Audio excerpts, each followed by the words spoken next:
Hello, everyone, and welcome back to Director Watch, an AwardsWatch podcast that attempts to get inside the mind of cinema's greatest auteurs, explore what drives them. Maybe we go on a few unrelated tangents along the way. I'm Ryan McQuade, the executive editor here at AwardsWatch, and joining me, as always, is my Boy Scout, my co-host, Jay Ledbetter. Well, Ryan, we need to talk about this because as we are recording this in the last 2 weeks, the Boy Scouts of America announced that they are changing its name. I know. So we need to consider, do we need to censor the name of the movie? Is it insensitive to talk about the movie? Is it just a time capsule thing now? Like, is it a movie at a time? Look, this movie operates on a different cultural wavelength than many modern films do. So I think it is appropriate that it has a name that is been declared insensitive in its own right. Were you a Boy Scout when you were growing up? I went to 2 Boy Scout meetings. They were the ones where you build the little cars. Oh, okay. I thought you were going to I built a fire and I burned down the woods or something. Built the cars. Then I was like, this is boring. I don't want to do it anymore. Oh, so you were a rebel. In that regard, I'm no Bruce Willis. Oh, okay. Who would you say you're more in line with then in this movie? I'm more of a Bruce McGill type. Oh, okay. I was going to say, wait a minute. You are not coming to Mike Texas. Matthews? Yeah, you're not coming anywhere near Texas now. Nope. Jesus Christ. Yeah, what an interesting choice to start off this show. We're here to talk about The Last Boy Scout. Tony Scott, 1991 film. Isn't that weird that Boy Scouts don't exist anymore? Well, I mean, like, it's not a bad thing. It's just like they're letting everybody in now. Yeah. What is it? What's the new name? It's just isn't it like Scouting America? Scouting America? Yeah. Scouting America. Okay. I mean, like, you could just be an asshole. Oh, they went bankrupt. They went. I mean, like, trying to do a little. You can get mad about it all you want, but it's just like that's just like some Fox News shit, to get mad about. But really, it's just like let them. Honestly, it probably just helps the parents if you got multiple kids and they just want to do it and like, hey, same activity. I'll pick them up in an hour. You know what I mean? So I found it boring. Well, did they let I guess then, like, the Girl Scouts, they don't sell the cookies anymore, right? And so, like, everybody can sell the cookies? Can everybody sell the cookies? I don't know. Is that a thing? I definitely bought some Girl Scout cookies from some Girl Scouts this year. What is your favorite Girl Scout cookie? I know we're delaying getting the guest on here, but it is an important question. It's an important question for our guest as well. Yeah. I'm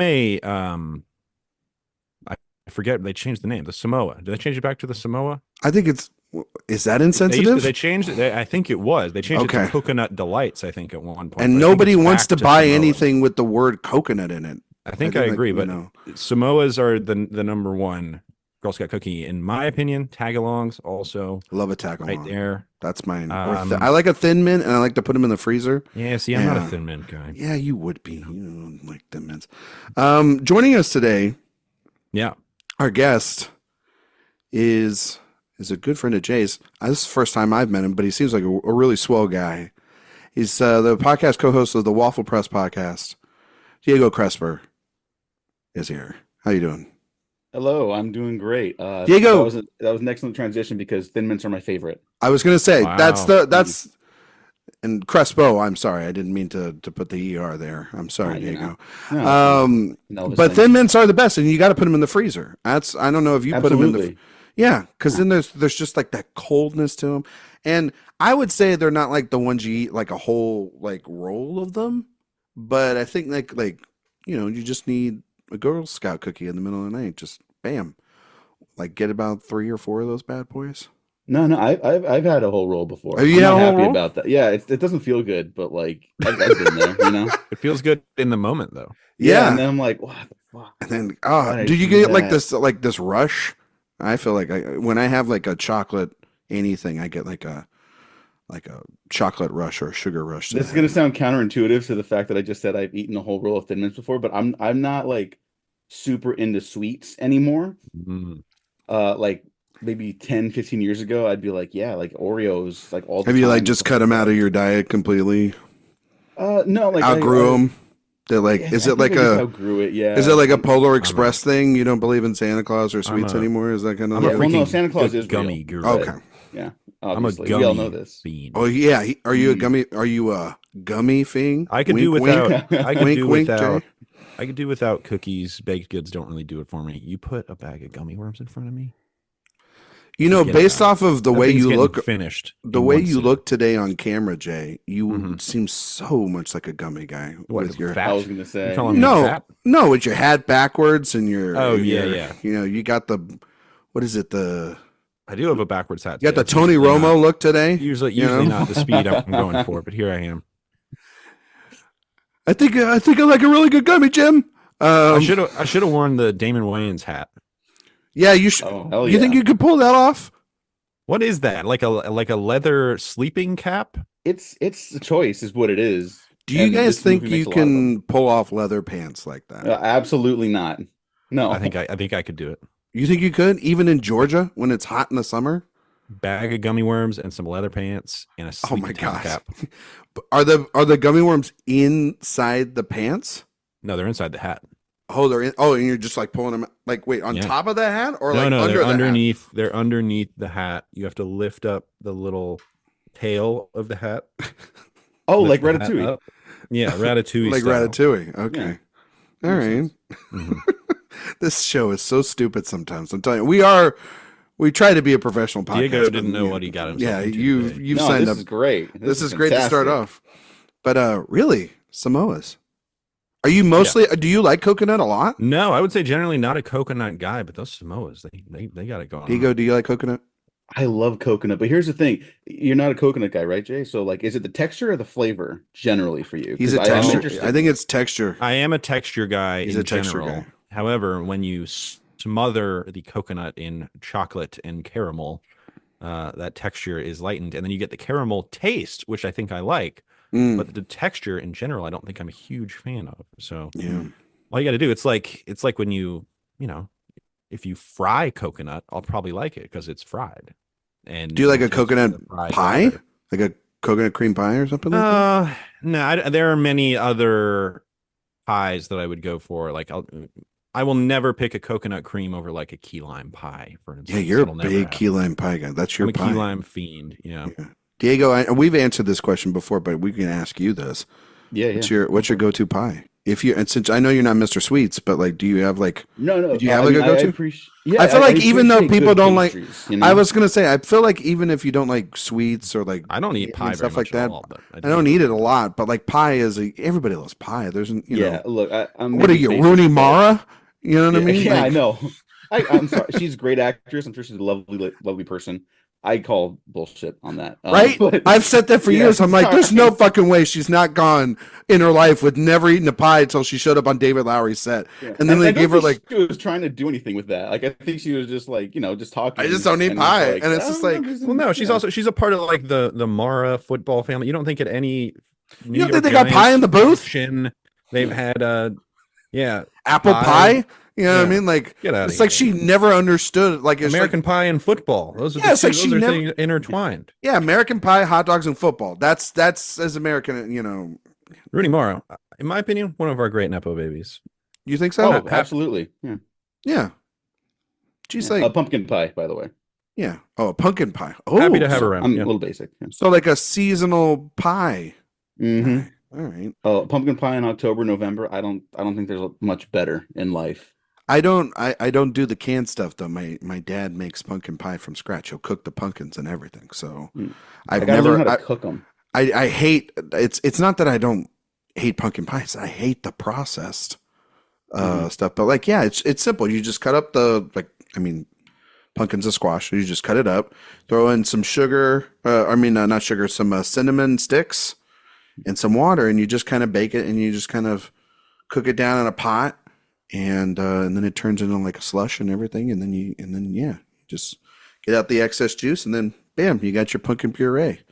This has been baking. 1991. Anyway, 1991. Last Boy Scout comes out. There was a movie. I'll tell you, there's two big things that came out this year. One, The Last Boy Scout. Two, me. Oh, I was born. Hey. Well, there you go. I mean, I was conceived. Does that count? Is that okay? We can talk about that later. We can talk about that later. I was the trailer, and before I don't know. was like that 9 months of waiting. Jay, you were born in 1991? I was. Diego, were you born in 91? No, I'm a little later. I'm 93. 93. Oh, so 91, 92, 93. We got a young. Yeah, we got a young podcast out there for all you older listeners. We're sorry. This came out December 13th, 1991. A Christmas movie.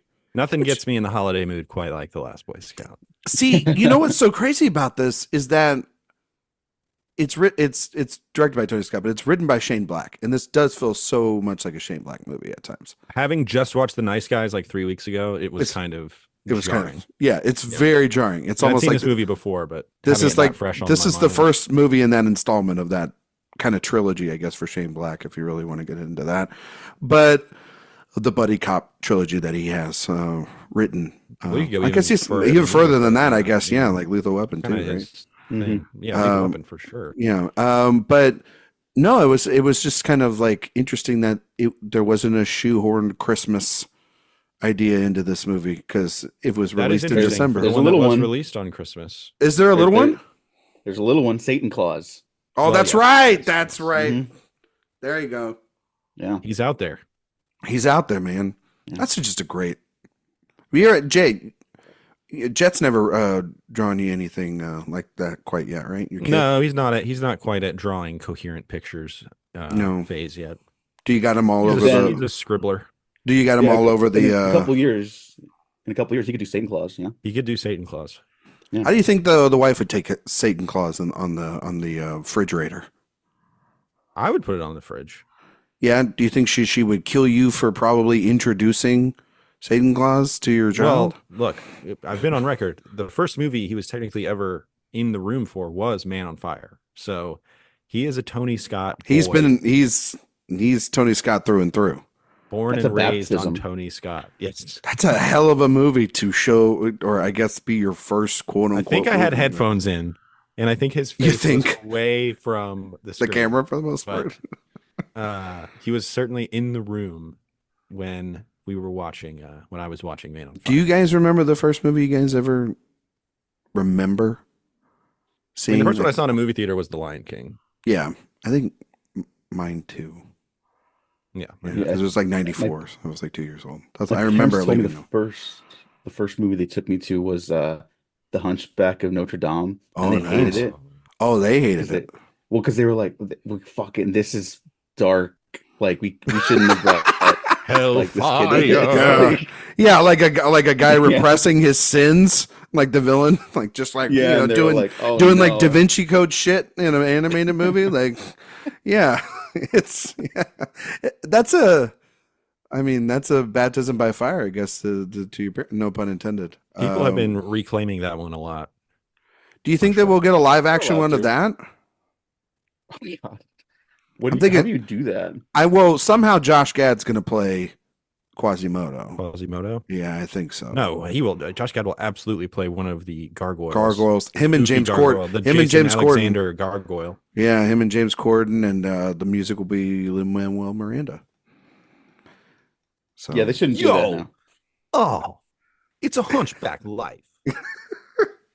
Are we just are we as a society done with him? No, I don't think so at all. I don't think so. And do we just need him to go away for a little bit? That's it. I think he needs to just I think he actually he had a successful run, and now he just needs to kind of take a step back. Well, I mean, he'll be back in the fall because he's going to be doing Moana the music too, right? Well, no, Mufasa. That's right. Oh my God! Wait, he's doing the music for Mufasa? He's doing original songs for Mufasa.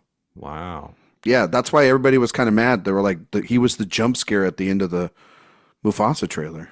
So let's rewind back. Your question was, are we done with him? You then answered your question, no. I didn't answer the question, no. I think him doing the music for Mufasa qualifies as us not being done with him. No, but like the industry might not be done with him. And he's going to still do projects. Oh, you're saying is his Q score? Yeah, it's like he is low. Yeah, are we like, you got to go away, buddy? Like, I agree with Diego. He's got to go away for like 5 years, and then he can make like a musical and go on Broadway and resurface. But like, he has not stopped working. He was overexposed for like a decade, real bad for a minute. Yeah, I mean, Jay's impression is damn spot on always all the time about him. So, I mean, he's a very talented guy, much like Tony Scott. Anyway, let's talk about Tony Scott. Let's talk about long runway here today. Long runway, but we got this plane off. Diego, I got to ask you a couple questions. One is, what's your relationship with Tony Scott as a director? What do you like about him? What you don't like about him?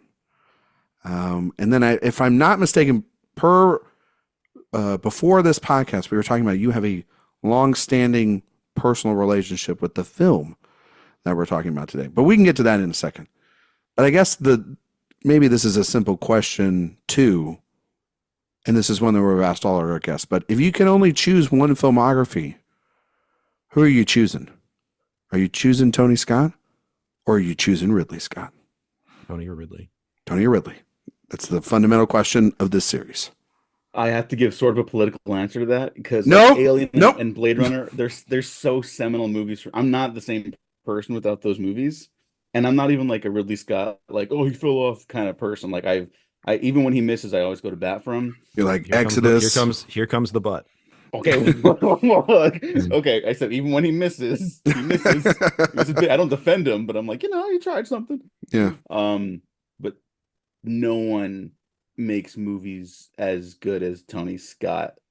In my opinion, like the closest comparison we have is like Michael Bay. Like he's totally just trying to do Tony Scott. Like I've kind of been going back through his filmography and the lead just up a to rip New off. Bad Boys. It's just a rip off. And it's just like he's just doing that, which is like, hey, I'm glad someone is because no one else was or still is. But I think the whole filmography, I think it is Tony Scott. All right. I just wanted but to Michael Scott or Michael Scott. The Michael Scott? Michael Paper Company? Bay. The thing about Michael Bay is he does not have that thread in him of like Michael Bay has never wanted to make The Hunger. Michael Bay didn't grow up wanting to be a painter, right? It's that kind of balance that makes Tony Scott such a special alchemy. Well, also Michael Bay never, like, no offense to him, and he's got some good movies in there. I'm not going to bash him. He's very singular. Direct. I mean, look, he's very singular, and Ambulance gave me a headache. Loved every second of it. But like, you name a screenwriter that he gave himself completely over to allow to make his film, and then to write his film, and then him take it and elevate that into a film that is distinctly his style, but definitely on the page not his voice. Like you watch a movie like what we're about to talk to today, or next week's show with True Romance, or other films that Tony Scott has done. And he has a great relationship with these screenwriters. And that's what also helps. Is like he understands great writing. Michael Bay the few people understands on the set he had a good relationship with. Yeah. What is the writer? Yeah.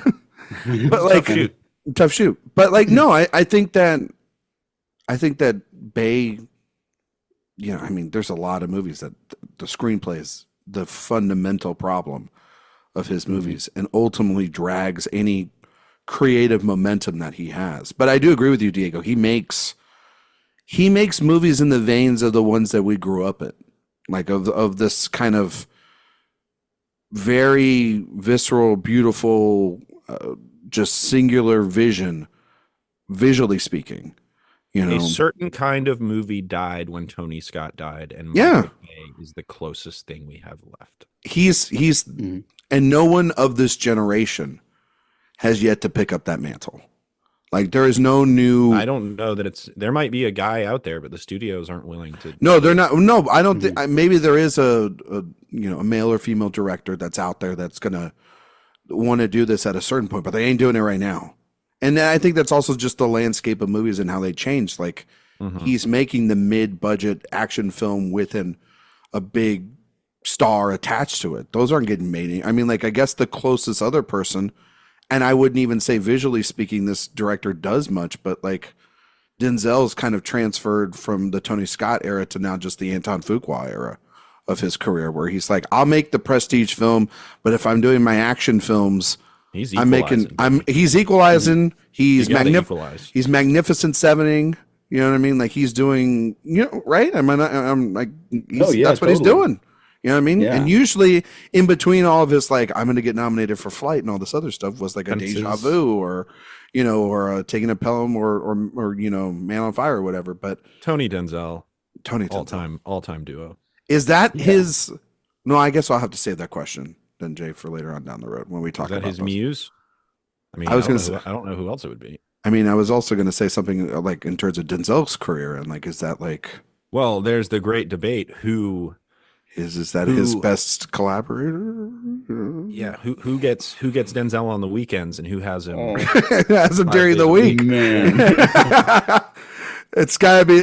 I feel like it's a coin toss between Tony and Spike, right? Yeah, that's tough. Because look, I was just praising Tony Scott, and I love him. I miss him every day. He didn't direct Malcolm X. Yeah, there it is. Yeah, like he didn't direct Mo Better Blues. You know what I mean? Yeah. Oh man, but Inside Man totally feels like a movie Tony Scott would have done. By the way. Like, if Spike was like, I can't do this. You want to? Yeah, it's like, here, you want this? I made this. I got it all set up for you. That feels like a Tony Scott classic at its finest. But anyway, your relationship obviously seems really strong with Tony Scott. You're one with the Tony Scott.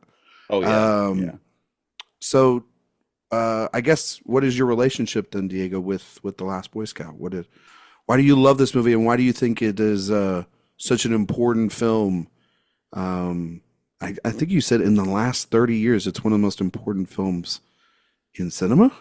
Am I right about that? I think it is one of those essential like cultural artifacts, because we could talk about stuff that didn't date well immediately with this movie, given some of the subject matter, for better and worse. But like I think so much of how Hollywood has changed and evolved, like this is one of the linchpins in that evolution, again, for better and worse. But I to go way back, I start watching movies, like loving movies, with Jurassic Park. You mentioned earlier, or you asked earlier, a movie we remember watching, and that's like one of the first images, dinosaurs and all that on the VHS tape, right? Because I didn't see that in theaters. Yeah. And then it's after basically that, whichever Steven Spielberg movie you saw first, right? Basically, yeah. That's it's how either that. I mean, for me, your Jurassic Park is, or my Jurassic Park for you is Raiders. So I think mine's E.T. Well, there you go.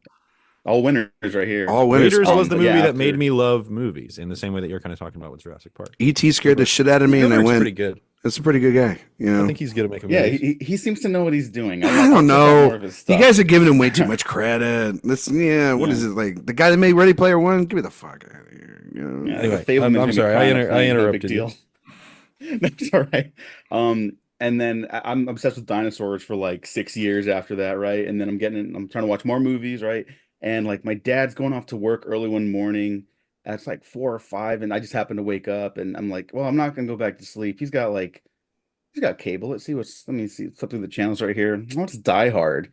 You know, and then I'm like, oh, okay. Now I love action movies. I'm like, oh, Bruce Willis. Who is this? Who's this actor? You know, that's when I start like thinking about actors, you know, not just people on the screen. And then I'm like, I gotta watch everything. And then the internet starts being really new. So I'm like, let me look up more Bruce Willis stuff, because I've seen all the Die Hards that were available now, 1 to 3.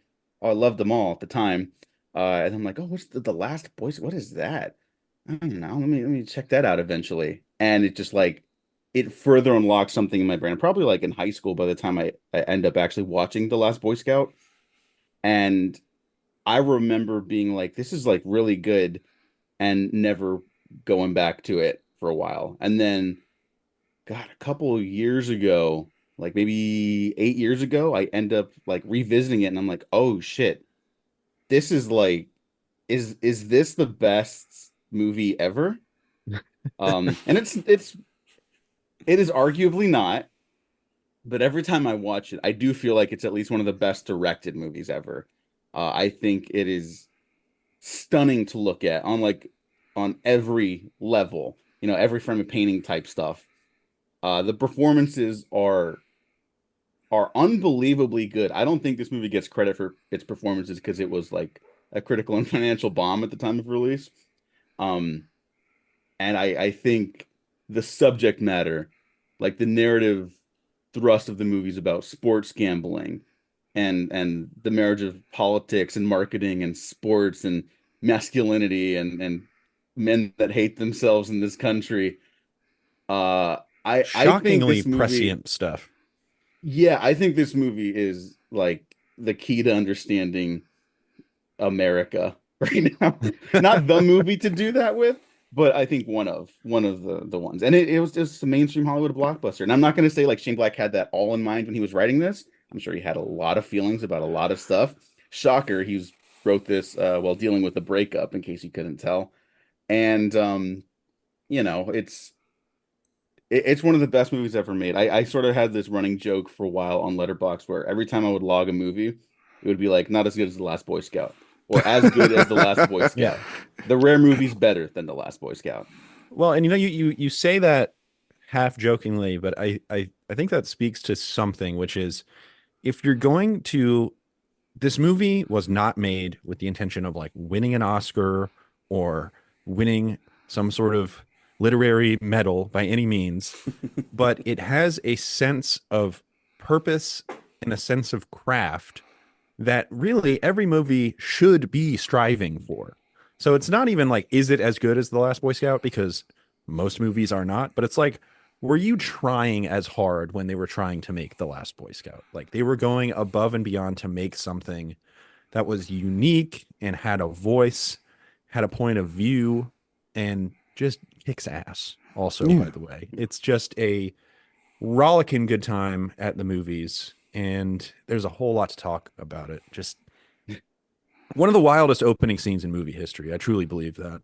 Just you're talking like the title sequences? Game. Yeah, the football game. I thought initially with the like Monday Night Football song as the title. That credits, rocks too. Yes. I was like, from the moment I was like, okay, Friday night's a great night for football. Which like now, I gotta tell you, this is like, it's just like one of those movies, and I agree with everything that Diego kind of already said. I'm just putting my cards out on the table. This movie rules. Yes. I'm not. We're not going in any order today. It just feels like this movie rules. It's such a like weirdly in the 2024 world we live in, like it was calling it ahead of time, like the way that the NFL, professional gambling. Like you're right. It seems like in 1991, that's a silly damn thing to make your film. But now it's just like, oh, it's kind of obsolete because now there's fantasy football and that's all bet on, and there's still gambling, obviously, and controversies and whatnot. And it's not. But I'll tell you what still doesn't happen. 3 people getting murdered on a football field. Yeah, like a guy, like in a contract year, essentially, like, you know what? I didn't sign on the dotted line. Guess I'm going to blow my brains out on the field. And you're like, there's no heroes left in football. And you're like, honestly, he's not wrong. Because it is, like, the book I'm reading, again, Tony Scott, a filmmaker on fire, they frame this as a dystopian movie, which I think is correct. And I think that's a really good way to look at the movie because the world of The Last Boy Scout does not operate like any world that I'm familiar with by any stretch. It feels like a comic book movie. But that's where the messaging comes from. Well, the opening, I'm not trying. The football scene looks like a comic book. The set pieces, well, I mean, and then there's the noirish angle that, obviously that Shane Black always lives in. It is a noir. Yeah. But like it's I think a modern day one. But then like the bar that they're coming out of, the back alley in which, he gets beat up and then taken to this side alley, and it's just like no freaking city right now in America has alleys, like just endless alleys to have like your action scene or your confrontation with a bad guy like that. It's hyper stylized. Like a house blows, like spoiler, a house blows up at the end of this movie, and you're like, that's not how any of this works, like, but it just feels like, what it does in this car world. Goes off of a roof into a pool and then it explodes. Yeah. It explodes once it's and the water's on fire. And you're just like, okay. It's silly. It's all about what looks the best and what makes you feel the most. And it's awesome. But you know what? It's all confident. He's confident from the get-go. And he's one of the most confident filmmakers ever. I saw an interview with Bruce McGill where McGill was just like, yeah, he directs like he's on an African savanna. He acts like he directs like he's on the hunt. He's like crouching in bushes and he never sits in a chair. He's all energy. He's just out there hunting for the best shot, and that's amazing. Can I talk briefly about the making of this movie? Go ahead. Please. Go ahead. Because it is start the timer, because this is a wild trip.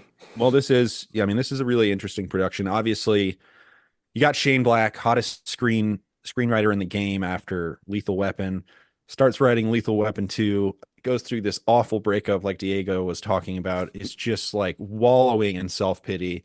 He's like, the only thing I want to do is kill Riggs. Like, this movie can't happen unless Riggs is dead in the studios. Like, I don't think you're in the right state of mind to write this. Drops off a Lethal Weapon 2.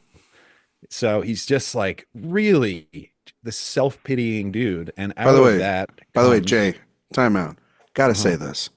Lethal Weapon franchise, consistently one of the best franchise. All 4 of those movies. It's awesome. Like, I did a marathon during the pandemic. Gotta tell you. They were on, like, I don't know, IFC or whatever. I think 2 is actually my favorite. 2 and 3 are great. A lot of fun. 3, I thought 3 was great. Like, even 3 was like 4 kind of is where the drop off starts happening, obviously. Yeah. But I was like, why don't we have like? I feel like this with every Shane Black property. Why don't I have 7 of these things? Why don't I have like 7 or 8 of them? Yeah, they're just fun. These characters are so lived in, and obviously, like Lethal Weapon. They would have made a second one. They were certainly hinting at it a little bit at the end. Oh, they were definitely hinting at it. They've done. I mean, how many? The one that is truly a travesty is The Nice Guys. It is. Yeah, we should be on the 5th Nice Guys. Yeah. I mean, it is. It's just. I mean, it literally. They're just like looking at the camera, going, "You want more of this? Because we can do it." Here we go. Then nobody saw. And then Russell Crowe, Ryan Gosling detective agency. See you next year. Yeah, and then it was a $50 million movie, and it made $63 million, and nobody is. Well, that's the thing about his movies; they're not cheap. No, they're not cheap, but they, God damn it, they're just so lived in. With the exception of Lethal Weapon, I think he's like 5 to 10 years too early with all of his movies, and that's not his fault. That's like a cultural, economic thing. You're like if The Nice Guys. It's a credit out, to like, him, now, but yeah, you know, yeah. I mean, like even his Marvel movie is, it's a. I mean, that was the one that people really derided at the time, and now has kind of been reclaimed as one of the best. Well, it's also like a movie too about like destroying everything that will Tony not defend Stark's, the Predator. No, I won't. Not going to defend the Predator. No, but I think that movie has some scenes that are fun. but no, it's like even Iron Man 3. It's like, I'm going to destroy all the suits and everything, and it's just going to be a real stripped down story and everything. And now, like, they would kill to have a movie like that in their franchise because it's spiraling out of control. Anyways, yeah, I'm sorry. Go back to what you were saying. Yeah, no. I mean, so obviously Shane Black is this hot shot.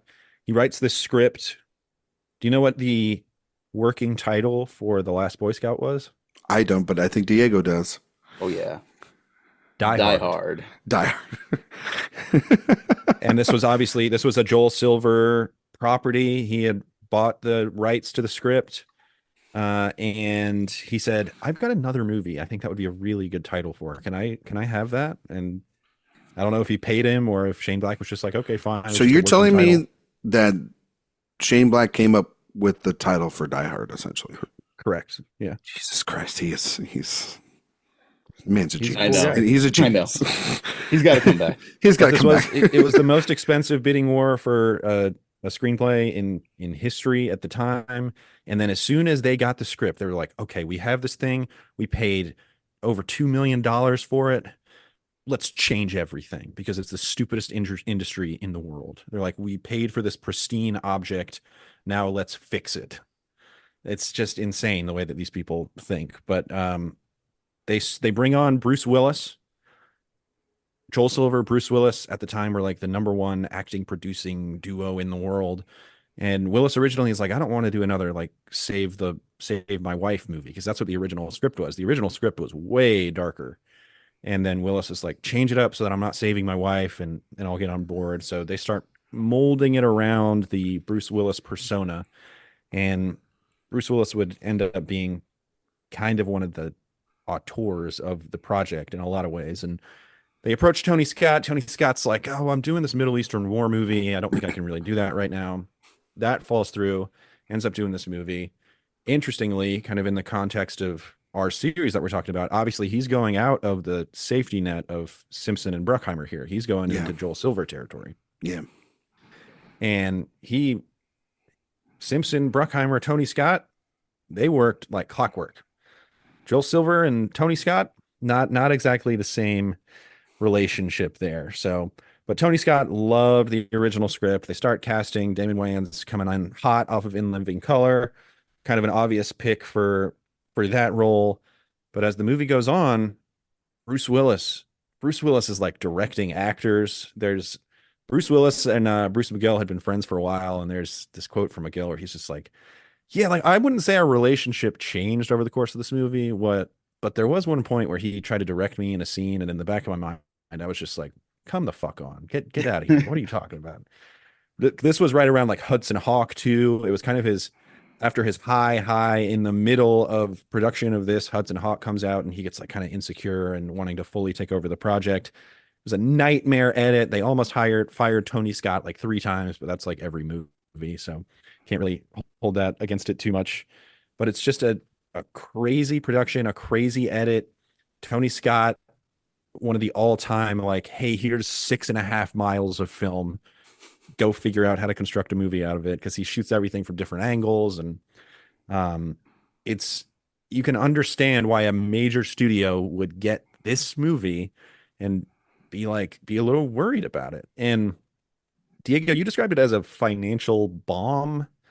It wasn't fully a bomb in the same way that I think Days of Thunder has that reputation too.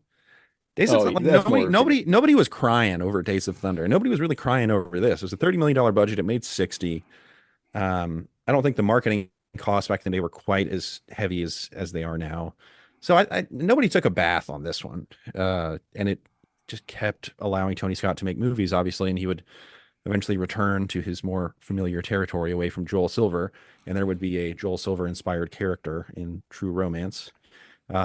So this molded his thought process of making movies going forward for sure. And for as tumultuous as the whole process was, this movie still like rocks. Like it's not just like, wow, they really salvaged this thing in an edit. It's like, yeah, this thing rules. And I'm glad that through whatever alchemy occurred, Tony Scott made a Tony Scott movie despite all of these forces trying to push him out of the vision of the film. This is wholly a Tony Scott movie, in my opinion. Yeah, totally. It totally is. I want to just mention the original script, because you can find it on, if it's not the original draft, it is an earlier draft, which has significant changes to it. Like, yeah, there's a save the wife bit. Like the wife gets an action beat at the end that you described like a hero shot and everything like that. But there's like Milo the henchman is like a snuff film producer. Yeah, there's a snuff film. Why he's like so creepy, and like I think you can feel that vibe in that character in the movie still, because he's like one of the most disgusting human beings ever on film. Great performance though. Yeah, Taylor Negron's great. Taylor Negron, thank you. There's a whole set piece at Catalina Island. Like it's just the Catalina wine mixer. I mean, basically, basically. Yeah, it is a wild script, and I'm sure that version would have been great too. And it's always a bummer to remember that what this movie, like how this movie became the movie it is, like was very tumultuous. I think some stuff just would have gotten cut in the best of circumstances. Like it's almost too much. Yeah. Yeah. Well, that's why I'm shocked that script. Why are you buying a script where you're like, we got to change 40% of this? Why are you paying the most money for any script ever? Where you're like, we can't make a blockbuster with this material because it's a dumb industry. I mean, it's dumb, but it's also like we're buying a script and we're not going to use 40% of it, and we're going to create it because we're hoping to make the next Lethal Weapon. It's just an enormous hit. Like that is the thing. It's like, and I think that's why Shane Black has had the blank check and the continuous chances that he has, is because it's like, yeah, because like Kiss Kiss Bang Bang, another great film, like that barely made any money. Nice Guys we all love the Nice Guys. There's not a single person I know that does not want to see more of the Nice Guys. and yet it made no money. This movie barely made any money. Long Kiss Goodnight was a joke for many years. Now, but like Diego, like you said, he is the ultimate reevaluated talent ever. Because all those movies, 10, 15 years later, were like, this is going to be your favorite movie you've ever seen. Tony Scott is also one of the most. Well, no, he is too. Like, ever. yeah, because I know we're going to talk about it in a couple of weeks, but like even movies like Domino and movies like Man on Fire and all these, his run in the 2000s, just completely like, this is just a summer vehicle. Yeah. To get away with. Is like Enemy of State, where it's like, this is just like summer junk. This is just a Will Smith movie. And then you watch it now, and you're like, this is like All the President's Men. What are we doing? This is like All the President's Men meets The Conversation, because you got Hackman in there and stuff. Like it's wild. This is pristine art. Yeah, exactly.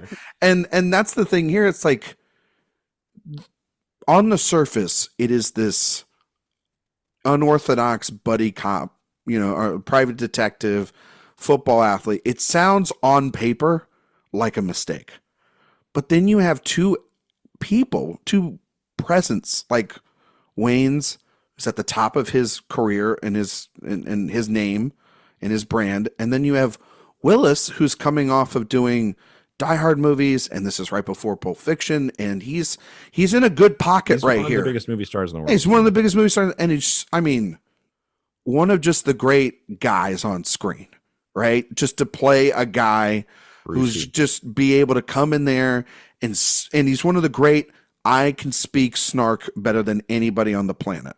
One of the great snark actors. You know what I mean? Where he's like, and you're just like, this guy's kind of a piece of crap, but he's not. He's a good-looking guy, but he's not introduced to him in this movie when he's wasted, sleeping in his car, and a bunch of kids throw a squirrel on him. Yeah, but like, he's a good-looking guy, but you can understand. You can buy Bruce Willis being a heart of gold. I think you can buy him being like emotionally unstable. You know what I mean? And, and crazy and having a bad marriage and everything. Like, you buy everything about Joe in this movie because you believe that Willis is an actor that can do that. You know why you pay Bruce Willis? It's for the line, I wish water wasn't wet and I wish I didn't still love my wife. Yeah. Where you're like, that's a movie that star. Makes his character completely human. Yep. And he sells it so well. Or when they say like, what, he's you're Bastard Joe, and what is his comeback? His comeback and is then like some. And then some. And he says it twice, and you believe, and both times they're endearing and heartbreaking and tender, and you're just like, holy shit, like, I'm in. It sucks you in. Like, honestly, like, it was like the opening sequence of this movie, I was like, wow, I can't believe Oliver Stone ripped off, it felt like Any Given Sunday right out of this fucking movie. Like, because like the visceralness of the shots and the way he zooms in and the gunshot in slow motion, and it's so amazing. So Any Given Sunday in the way that when the you thing's see the edited, line of scrimmage ridiculous. and it's just pouring down rain. There's, like, everything is totally backlit. If they threw a pass, you wouldn't be able to see the ball. And you've got this interview on the sideline with with the bad guy and everything, and Morcone. With Morcone played by the owner. Noble Willingham, which is one of the great actor names of all time. And he's just like, there are no stars anymore.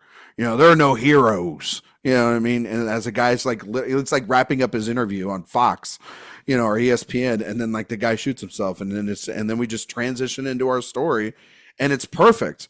And like, as a 3-minute piece of audio-visual entertainment, that is one of the great kickoffs things that exist. Exists. It's a great kickoff to the movie. You know what I mean? It is unbelievable. I have to make one small correction. Marcone is vouching for heroes in football. Yeah. Like, and then the guy he's like hyping up ends up killing 2 people and shooting himself. And then he becomes like, and then he's just like, well, spoke too soon. That's right. It's so, it's yeah. And like, does all this movie hold up?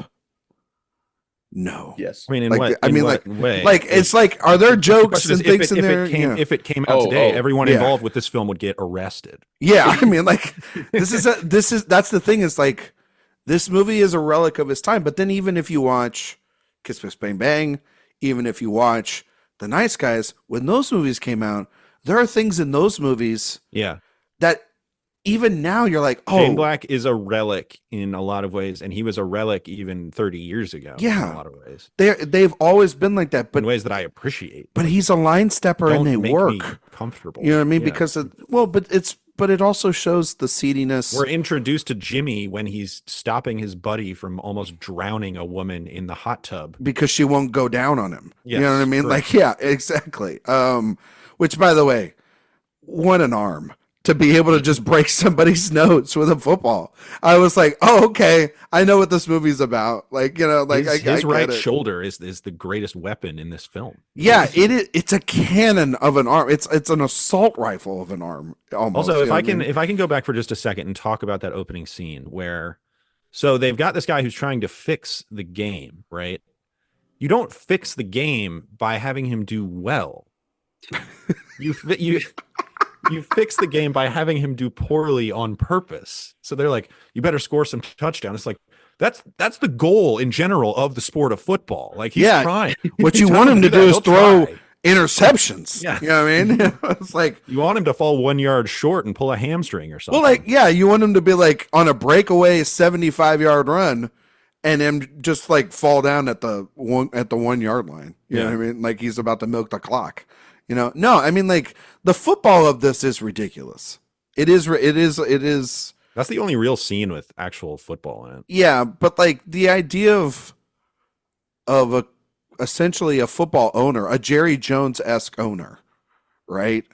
And for many people out there that don't know who Jerry Jones is, he's the owner of the Dallas Cowboys, which is the most popular on paper franchise. Very Southern. Yeah, very Southern, super Republican, shady. Certainly, I would imagine this character was modeled at least partially on. It feels like it. Well, because he bought the team in the late '80s, right? So it makes. Yeah, Jerry Jones wouldn't have been as big a deal at this time, though. No, Tex Ram would have probably been. Yeah. Who would have? You know, the other owner of the Dallas Cowboys. But just big, like, it's just that big oil guy. Yeah, it's that mustache twirling boss hog-esque figure. You know, the cowboy hat. And just be like, we're gonna change the game. We're gonna Boss kill Hog all these senators. That really is the that's the comp. Is Boss right? Hog. I mean, he's like, I got all of these senators in my pocket I will get gambling legalized one way or another. I say. But wait a minute. If he has all the votes except this guy, he needs unanimous votes in order for this to pass or not to pass. Because that doesn't make sense either. Because like, the senator is like a little unclear. Yeah, it's like, do you just want to have a perfect record here, dude? Is that why? Like, you want clarity and certainty? Maybe this guy is like the whip who will get everybody aligned. Oh, like if he doesn't. Oh, yeah, because like an extra just like line of dialogue, like if like he doesn't vote this way, no one's gonna vote this way. Like if you want to, I guess you could say he is like the most important figure, but yet then like he's literally a season ticket holder to this guy's team, right? He's in the suite. Like, how are you not able to lock? This should be the easiest lockdown because he wants to get $6 million.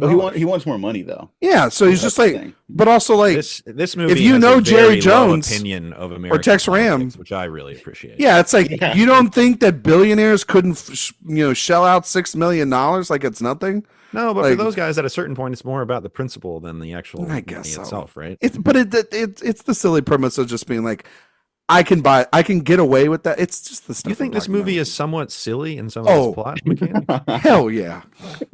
Like the fact that he is like that. Joe is a bodyguard for a stripper played by Halle Berry, and it's just like, yeah, okay.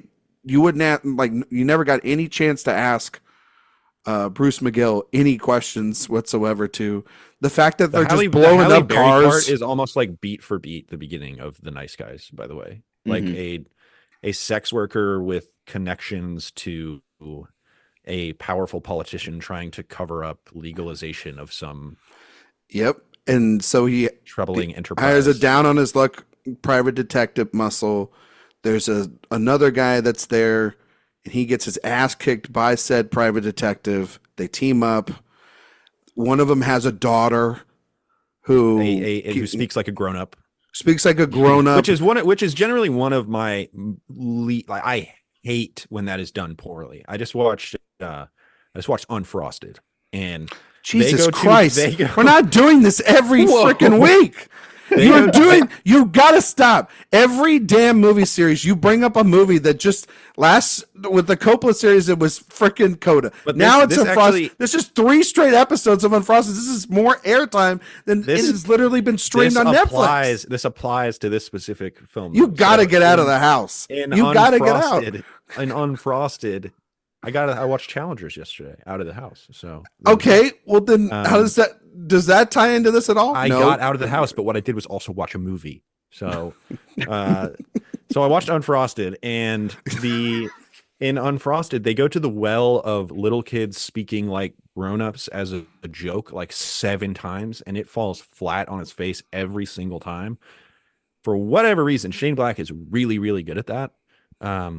And I just appreciate that because it's a hard thing to pull off, and I'm very sensitive to it. But he's so good. Are there other incidences where the Nice Guys and Gory Rice and The Nice Guys, which is great, is an unreal performance and an amazing character. Well, you don't like kid performances anyway in films. They can make a movie really hard.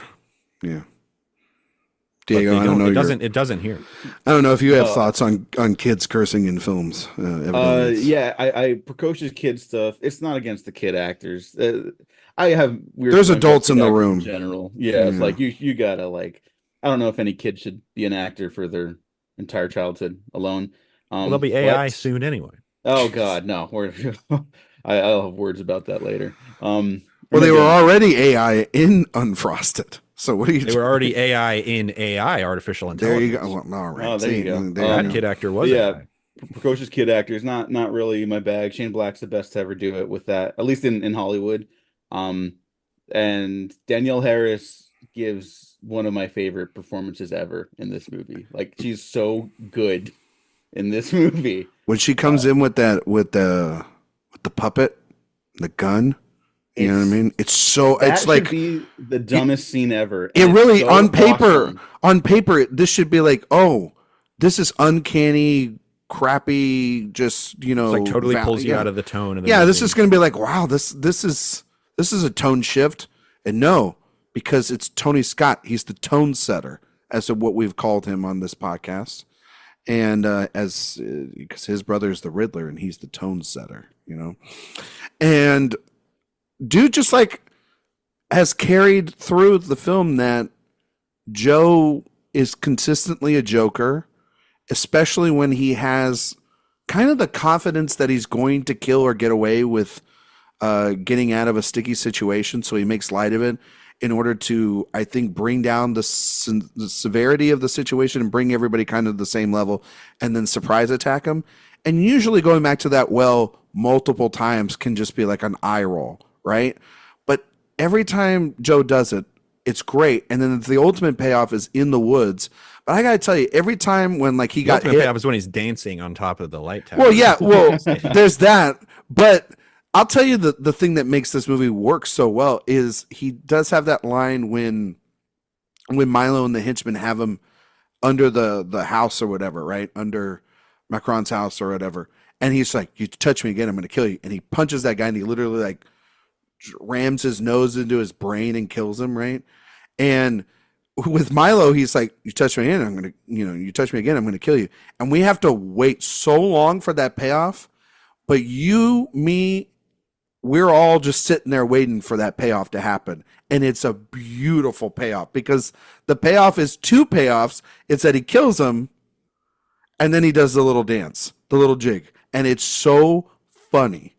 And it's only Bruce Willis can pull that off too, of just being like, what is he doing up there? I think he's dancing. You know what I mean? And it's Bruce gets to get really goofy. Like it's almost Nick Cage-esque at times too in this thing. Like actors of that era can only pull off the kind of goofy things in a movie like this and we want to see more of it. That's the thing. No, There's no sincerity in actors nowadays getting away with this stuff. No, that's so true. And I mean, it's, and I won't even put that on actors. I think that's like the producers and people trying to like sugarcoat everything and like make everything. They don't get a chance to. Well, I think it's on some actors too with image. The moment. Whereas now, when Bruce Willis is up there dancing now you would have Chris Evans on top of the light tower being like, oh, what a day. And I mean, like, okie dokie, Smokey, and then he just like walks off, or something. Because like Bruce Willis, when he's joking in this, like it's funny, but we never lose the sense of danger in it. It's in the world of the movie. It never takes you out of the moment. to the character. And versus like, to not to drag something else Chris Evans was in, because I like Chris Evans. I don't know anyone drag him. Well, like, like maybe some of the Marvel stuff is like, everyone's kind of quipping and joking, and then you kind of get through the scene and it's like, we probably didn't even need that scene in the movie. Whereas half their jokes are also delayed in those movies, so then the audience can laugh to them like it's a laugh track. Yeah, I think the worst one of that is Reynolds, who gets away with this crap. Now, he now is that way in real life as well. It's all fourth wall breaking. Deadpool. Yeah, like the Deadpool character is like the Venom symbiote that has now taken over Ryan Reynolds' actual. To be fair, actually, if we're gonna say somebody going the full way in a movie nowadays, it is if there's one person, it is probably technically Tom Hardy. Guy just goes full into his stuff. Like those Venom movies are terrible, but they're committed that actually in the bit. You're right. It has an energy more similar to something like this. Yeah, where it's just like it's controlled chaos in there, and a committed actor of great esteem. We all love Tom Hardy. I don't love those movies. I don't love those movies, but I love I love the fact that he's attempting to do something with a medium that isn't safe. Those are far from the safest of comic book movies, because like we all know what we're getting out of Deadpool Wolverine. But Venom: The Last Dance, I don't know what he's going to do in that movie. He could jump at another tank with the lobsters for all I know. Like I don't know. I mean, it's called The Last Dance. There's probably a musical number in there somewhere. Well, he's probably going to take. Please. Well, he's probably going to be like it's like Michael Jordan-esque, and he's going to take it personally. And that too. You know what I mean? Jay, you hate. Well, I mean, Tom Hardy in those movies is also like, he's willing to look like crap. Like by the end of the first Venom, like I don't like that, but I like Tom Hardy. Like just look. By the end of the movie, he looks miserable. He's just drenched in sweat, and like that sweater he wears is like crusty. And I'm just like, this. Shane Black should do a Venom movie. He would have crushed Venom too.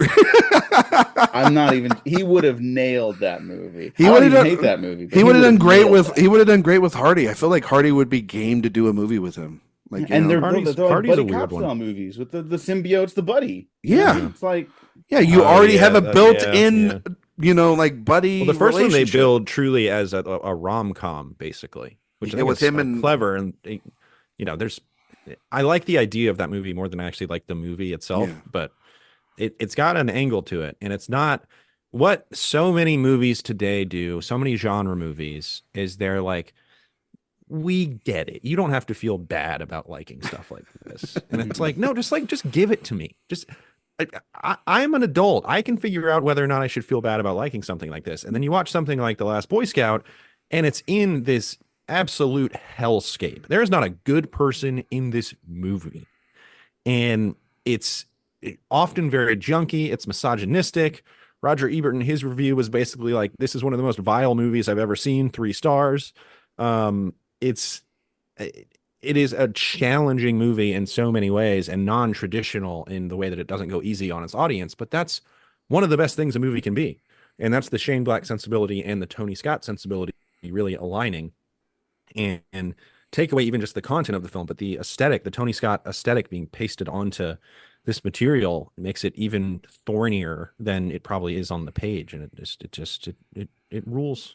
It rules. Oh, yeah. I like this movie more as I talk about it. I mean, those people in the film, like they're all so broken in a way. Like, I mean, the antagonists don't realize like how broken they are. Like, I think even like evil people are broken. No one's born like evil or good. You just kind of do things along the way, and that determines who you are as a person. But like the antagonist or the protagonists, Jimmy Dix and Joe Hallenbeck, like they're so messed up, but like I do root for them to like get better over the course of the film. Yeah. And like, they open up and it's that classic thing of like these guys don't like each other, but hey, they might need each other, but it's not cute about it. It's just very honest to who these people are in this. I like the dystopian world. It's a very dystopian movie, and which is why it's so much more unfortunate that it's like, yeah, I kind of this feels like 2024 vibes.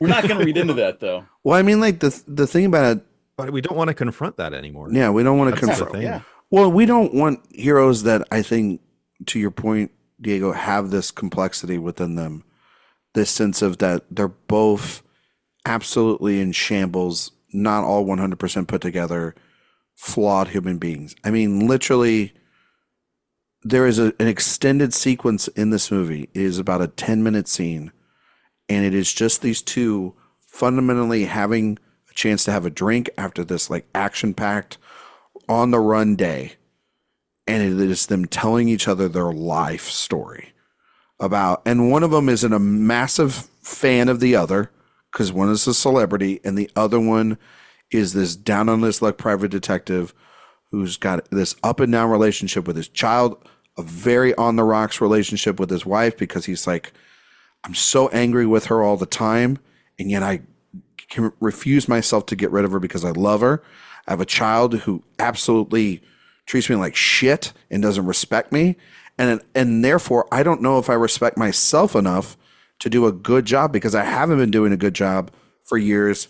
He's become sort of aloof, obsessive over a senator, and like almost a joke within himself, right? And then you have, and that's Joe. And Jimmy, you have this guy who was the biggest star in the world, and whether he got set up or is just a product of his own self, and also speaking to in that moment when he's talking, when Joe discovers that Jimmy is doing the drugs, and that was one of the reasons, incentives to go into the apartment to get Corey's, like all the gift or whatever, was to get his drugs so that he can keep his fix going. It speaks to a lot of still like with modern athletes about how they're always, they're doing marijuana or, they're taking pain medications or all this because this game is the game of football in 1991 and in 2024. The same thing in between is all these guys, having these problems outside of the game and how to function as a human being because of the violence that is on the field.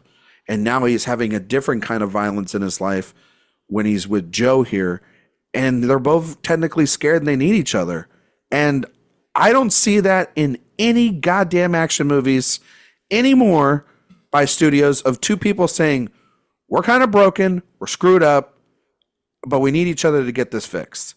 And the unabashedness somebody too. didn't see The Gray Man. Oh, yeah. Oh my God. Oh my God. But the unabashedness of being there for each other by the end.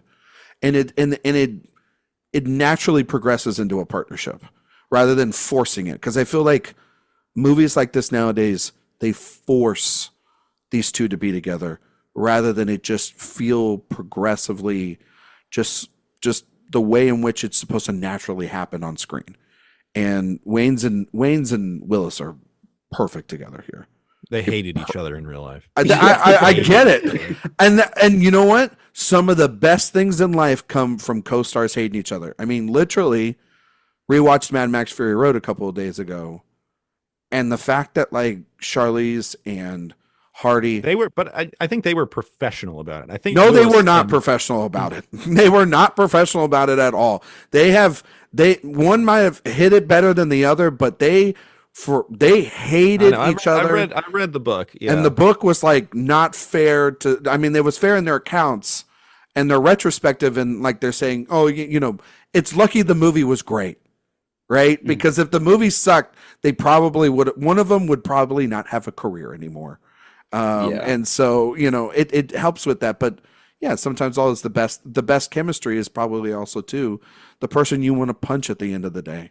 And that definitely was the case with these two. They might play to the miserable world of this movie, that the world of the set was. Yeah. Well, and also I think it helps that they're both two very creatively instinctive guys. I mean, you're talking about Willis wanting to like take command here, and Wayans is in Living Color, and that's like an entire collaborative process with his family. Really, the Wayans brothers, him and Keenan Ivory at the time, were kind of the creative driving forces of In Living Color, of comedy in general. He wasn't just an actor. Yeah, he was very much a, and he goes on to do the Scary Movie and all that stuff. Yeah, he does. Well, he had his own show. Damon Wayans is unbelievably good in this movie. I think it's easily his best performance in a feature film. I think Jimmy Dix is the best Shane Black character. Like he's my favorite Shane Black character. That guy is just, I find him so like sad and fascinating, but so inspiring. Like the thing that he loves so much and gave his life to, it ends up like taking him away from his wife and his pregnant wife. So he loses that, Yeah. He there, and then they get That's by a thread car, that we haven't and even then talked he's about. like he delves more into the game. And then he gets addicted to drugs because of the game. That thing kicks him out.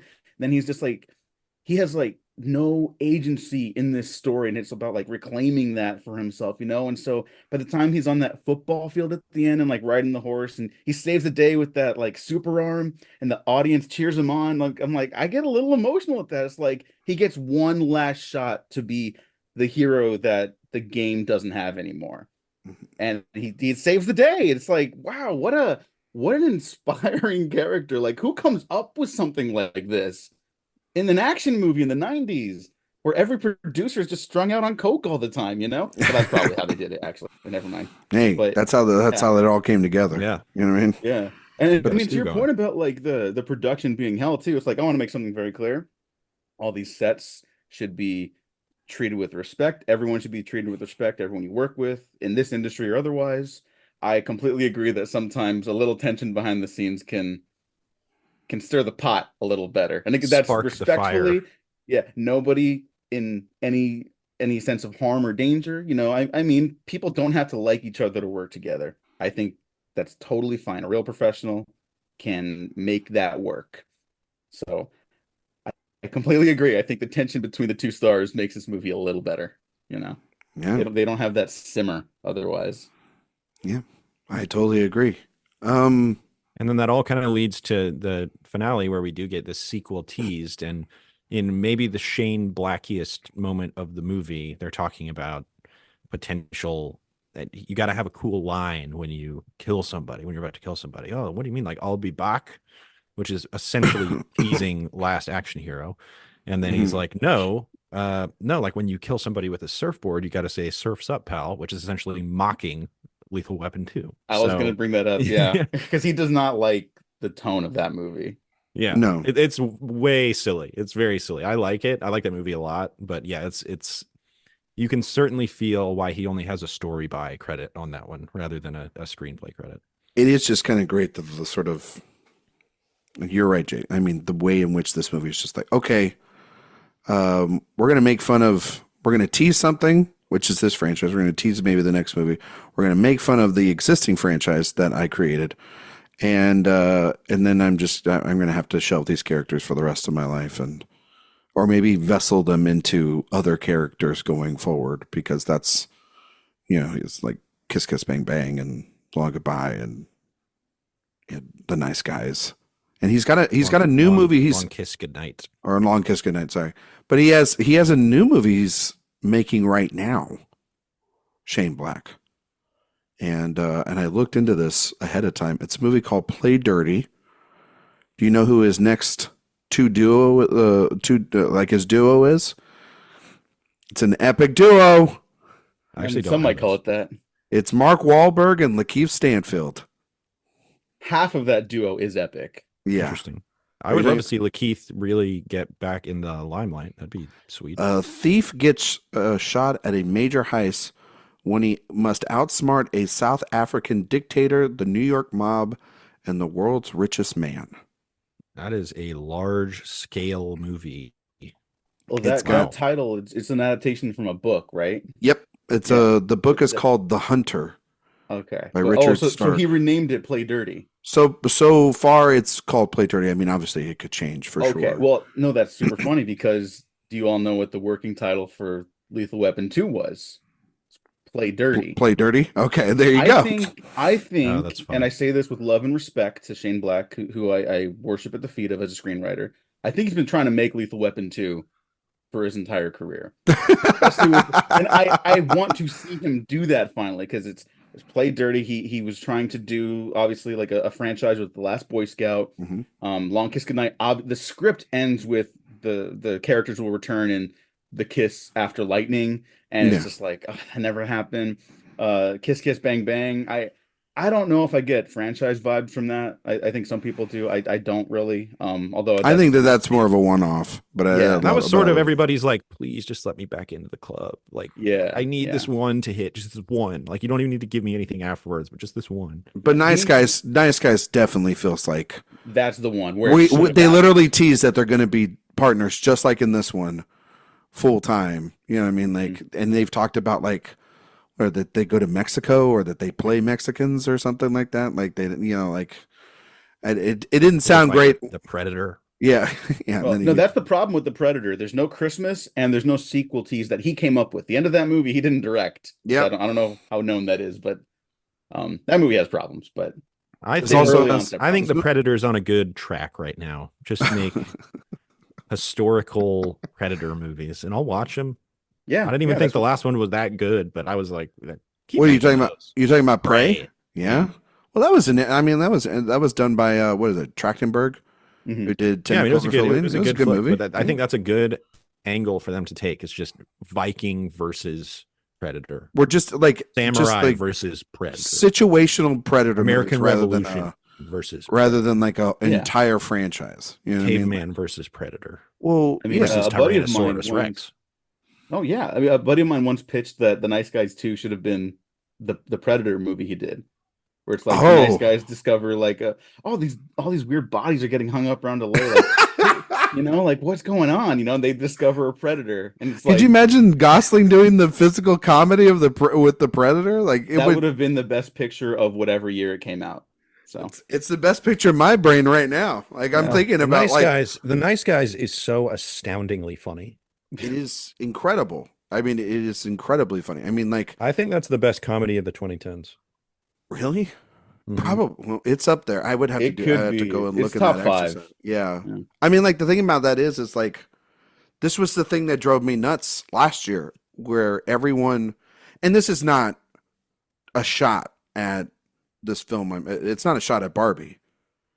But I felt like everyone Let's take as many shots as we can at Barbie in this Shane Black episode. I think that'll really play.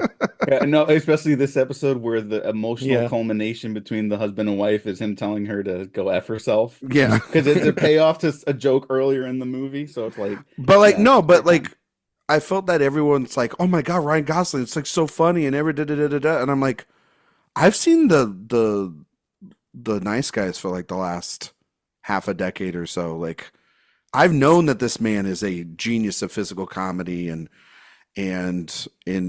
when given the material, he is incredible. I've seen that movie. I mean, like that scene where he discovers the body at like by the tree, down by that. That's like Abbott. That's like Abbott and Costello kind of shit. Like it's incredible, and Crow is so great opposite him in that movie. And the press tour for that was insane too. Like they have incredible chemistry, and I would love to see more of those, please. But then but nobody seems to want that, because even like as charming as like Gosling is in something like Fall Guy, that's another movie that just like this kind of should work on paper, and audiences like, no, thank you. With what does Gosling represent? What does he represent? Because he seems like the guy, right? Right, Jay? Like we've talked about this. Like he's the guy. He should be the next Leo, where like he opens a movie and it's $100 million and everybody wants to see it and talk about it. And he was gone. He kind of had a similar Leo thing where it was like, where's Ryan Gosling for a while? And then he came back and he just doesn't have the same. Now is he overexposed from? I mean, it didn't seem like he was out there all year. I don't know. It's weird. Or maybe they it's just the death of the movie star. There's like three. There's like three left. Or they just want kin and they don't want anything else. They want I mean, IP. maybe. I went to that Fall Guy stunt show, and someone started singing "I'm Just Ken," and everyone's like, "Shut up!" Like, so it's maybe people do just want Ken, but I hope not, because he's more than just Ken. No, he's not. Also, he's one of the great actors we have working today. Period, and he's got great versatility. I don't like that he said recently that he only wants to do like lighter projects now because of like his daughters. I'm like, no, give me that dark. Get back with Nick Refn. Yeah, give me that drive shit. Give me that blue Valentine shit. You know what I mean? Like, give me that dark stuff when he's. I want quiet, violent Gosling. Yeah, I want like. Or you know what? Even he can even do like lighter comedy, but like have him play a character like Joe Hallenbeck. I think he could do it. Oh, he could. You know, like a real like scumbag who still has like some heart of gold. Yeah, you know. I mean, like the more straightforward, because even in The Nice Guys, he's kind of doing that, but he's playing the goofy side of that. Oh, he's like, well, he's just like a horrible alcoholic in that too. And I think people forget this. Like, oh, I love him in that. It's like, yeah, but not like a role model. He's a bad dad. He's like a dad. Yeah. He's a terrible like father. His child is more of the parent than he is. He is the child essentially in that film. Yeah, he's incredible in that. His delivery of when he's wet and they asked him, Russell Crowe asked him why he's wet, and he's like, because I had to question the mermaids. He's good. And he's right to be angry with him at that. It's like, why are we doing the pool? Like, Jesus, dude, get it together. And then he can't smell, which is just like the big affectation. His hero moment in that movie is when he turns down free drinks at a bar. Jesus. Even that like has a real mean streak to it, but everyone's like, I love The Nice Guys, you know? So that's a real, again, thorny movie. And we should just talk about this movie is misogynistic as hell. Oh, it's rough. We have talked a lot about this movie and what we love, but this movie how we think it absolutely rocks. And but it also is like, it's problematic as hell. Like there's no question about it. Like Jay, you mentioned it earlier. If whoever, I mean, this would be Joel Silver's problem at this point, but the studio that released this movie, which is Warner Brothers, everyone's going to jail. Everyone's getting fired. The fact that you're also releasing this 2 weeks before Christmas. This is your Christmas movie. It's just a weird. It's weird, man. Everything it's weird that you're like, we're going to release. This feels like a June, July movie at the heart of it. Well, that's why let's talk about. Nice Guys was released during like March or whatever, but like I want to unpack like how can we compartmentalize these two parts of these movies and be like, this movie rocks, and then kind of just poo away this stuff about it. I mean, because I will not poo it away. I don't poo it away, but I do think it does help that these guys are scumbags.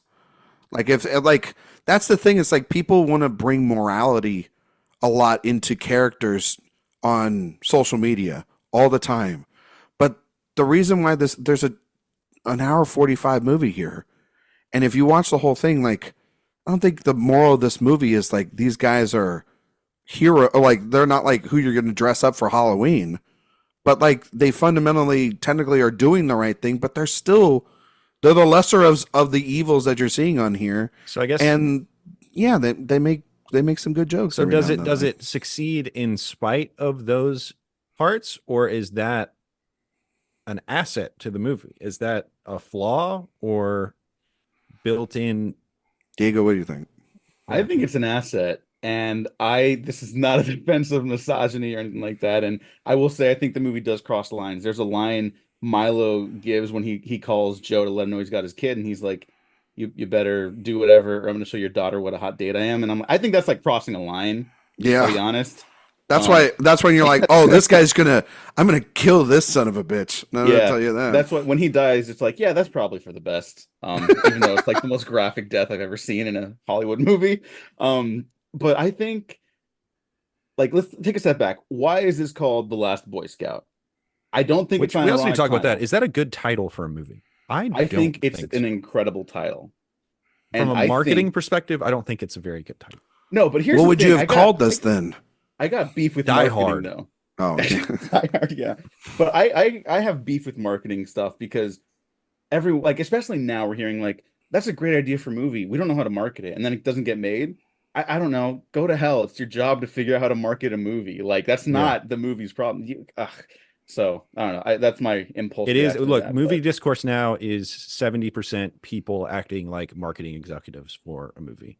Yeah. One of my least favorite complaints actually for a movie is who was that for? And it's like, it's for whoever would have wanted to see it. Right? Yeah. I mean, shout out to Chris Pine, whose movie is like getting savaged by critics, and I haven't seen it, but he's like, I don't know, I liked it. He made it for himself. That's what I want. It made me really sad at first, but I still really love my movie. Yeah, it's like what we should be cheering. Well, I mean, like, I heard the movie's awful, but I still need to see it. You know, I had a chance to see it. I was at TIFF when it premiered, and everyone's like, "It's terrible," and I'm like, "Okay, well, I won't go see it." You know, because I respect my time, but I will see it on VOD when it comes out. But yeah, I felt like the interesting thing of like now people, especially creatives, looking at reviews and stuff and talking about that, if they're doing it in an interesting place. I found his comments to be really interesting, of just being like, yeah, I was really deeply offended because I made this as like a labor of love to the place I grew up in my entire life. But like, it's not going to let me down. It's like life's short, and I'm going to go promote the hell out of it because I'm still proud of it. And it's like, I mean, that's the Megalopolis thing. In about 20 years, who knows? Maybe people will like reevaluate it like they do a movie like this. And I think that that's the thing too, is like the reason why now this has a cult following and has become one of the most talked about, you know, little gems within Tony Scott's career, is because we don't see movies made like this. Like this is, you know, watch, you know, there's a lot of movies that are revered by people that think that they're masterpieces or whatnot. And there's a lot of thorniness. Hollywood used to make thorny movies all the time, say a bunch of things that, yes, we don't have to firmly agree with, like fully. Like, I thought of like a couple of years ago, Jay and I, we did a Robert Altman movie series. Watch MASH. MASH is a movie that I think about a lot in terms of how would people react to Elliot Gould and Donald Sutherland's characters. I think MASH might start a war. Yeah, that might literally bring down. It might do the exact opposite of what it was trying to accomplish. Yeah, and yet that movie was nominated for Best Picture and spun off an entire series, which is the complete antithetical to that. And yeah, like it's not, the series is nothing like. It's more playful in its debauchery behind the scenes there, and then later becomes like essentially like a commentary on the war, that, you know, on war in general. But you know, I think that movies like this, they go beyond just obviously the problematic elements and things that wouldn't even, because like even if you look like at The Nice Guys, right? Some people just are also put off by Shane Black and the way he makes movies in general and the way he writes characters. I don't think that movie is I think that movie is a masterpiece. I love that movie so much. It's thorny. It's fun.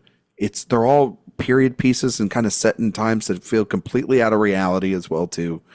And it doesn't excuse it, but it's like we were talking about with Roger Ebert. Like, this thing is vile, but damn it, I respect the hell out of it because nobody else has the balls to make a movie like this and kind of make us question or do things as an audience that make us uncomfortable. And I think that that's kind of, I think it is an asset, like you're saying, Diego, and I think it's a complete compliment to the film in that, yeah, there's a lot of bad things in here. Let's talk about that. Yeah. Why not talk about it? You know, I'm going to go for feature as well, for sure. And I will say where that comes into play the most for me is just in the world building, where it really does ground you in an understanding of just how despicable this space that these people are occupying is. And you're essentially rooting for the lesser of the most evil thing you can imagine. Yeah. Which I think is kind of the point of the movie. And it does speak to perhaps where Shane Black was at the time while he was writing this screenplay. And certainly from the perspective, you know, actually what it reminds me of, I often refer to True Lies as the most divorced movie of all time. And that is just clearly someone throwing a bunch of these misogynistic ideas at the wall because of some bitterness that he might be holding at that certain time. I think that really plays in the context of the movie, and it sort of shapes this misogynistic world that then you have to like contextualize and start to come up with your own conclusions about. But I think this functions in a very similar way. And this feels every bit as fantastical as True Lies does. I actually think those movies have a lot in common now that I'm thinking about it. But the Tony Scott aesthetic is a lot bleaker and more dire than the Cameron glossy aesthetic. So yeah, I like both of those movies a lot. And I do think it's a feature. It's not a bug. Feature. I'm calling it.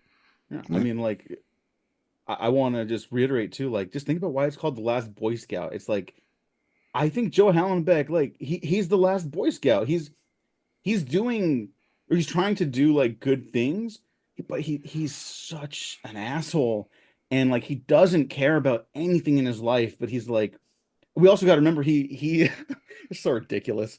He was this bodyguard for the president, and he saves his life because he gets shot in the chest, right? Like multiple times. It's like a hat and a hat and a hat, but whatever. I love it here.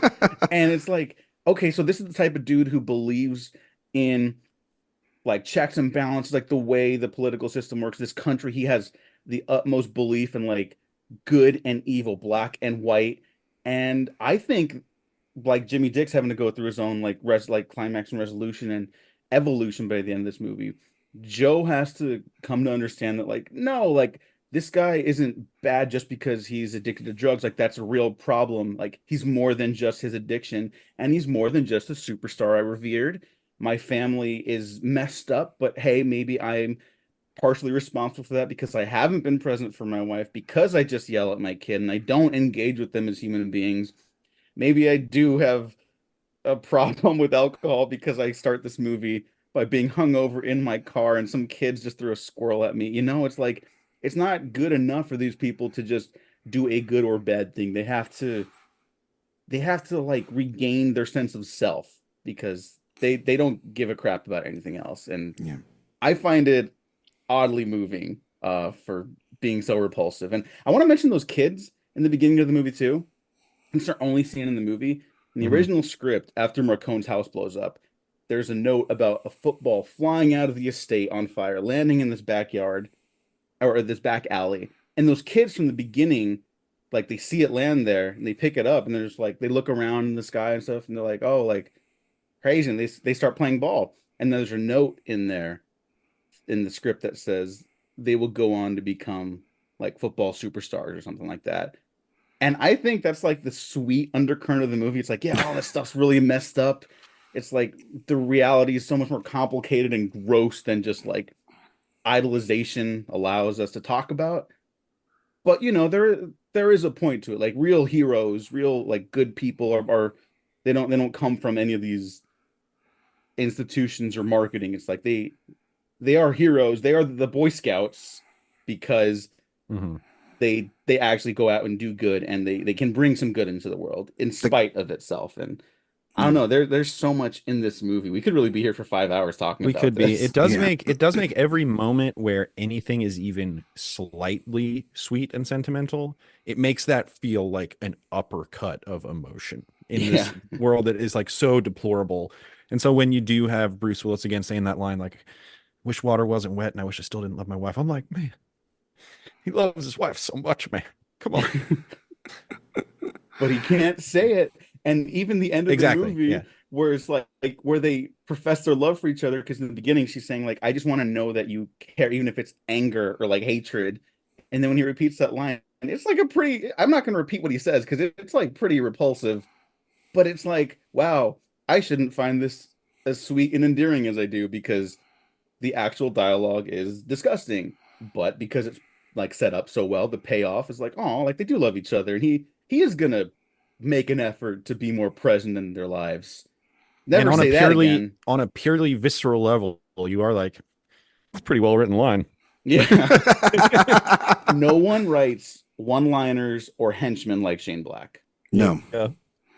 No, like the guy he kills in the alleyway.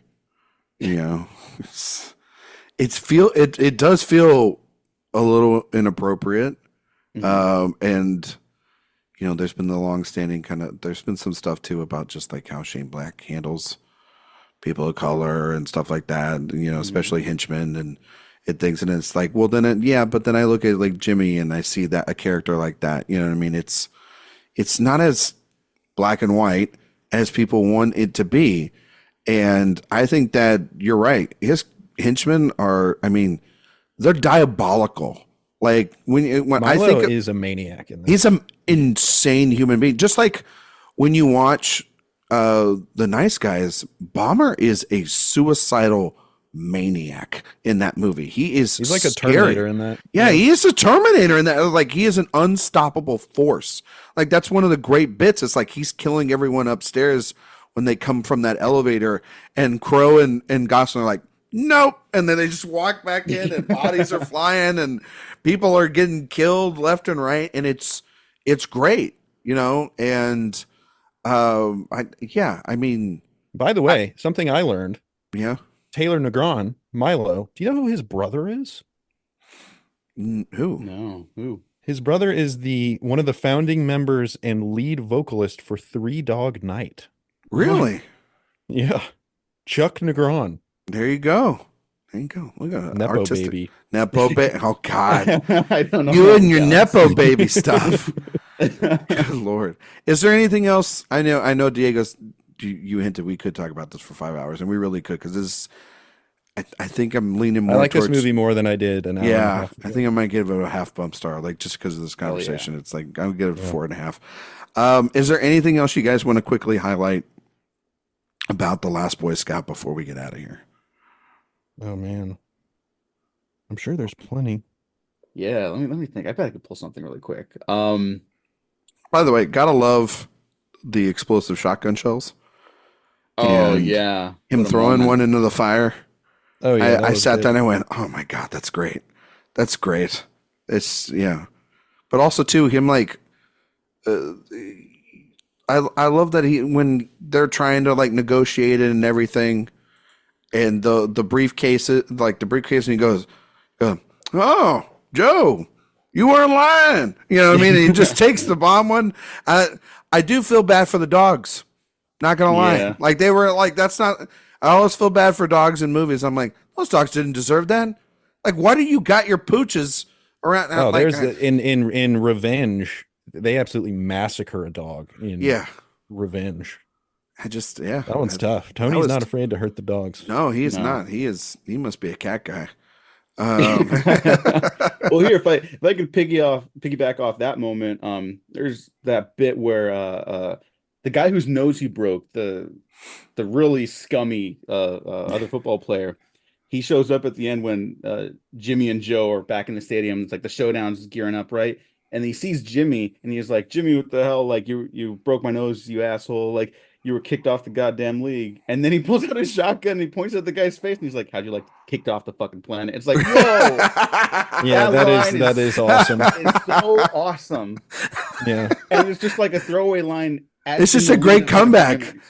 I love when Joe's trying to go up there to stop Milo, and the two cops are like, "You're coming with us, Hollenbach. You know what you did." And like, it's so like, it feels so 50s. It's still so 40s Hollywood, right? And he's just like, nah, punches the shit out of both of them and just walks off. It's just like little moments in this. It's built off of those noir tropes that have been around for close to 100 years now, and it does it in its own wacky, just cesspool-y, nasty way of handling it in the best way possible. It does have some of the greatest "your wife is so fat" material. Yeah. In the film. Oh yeah, yeah.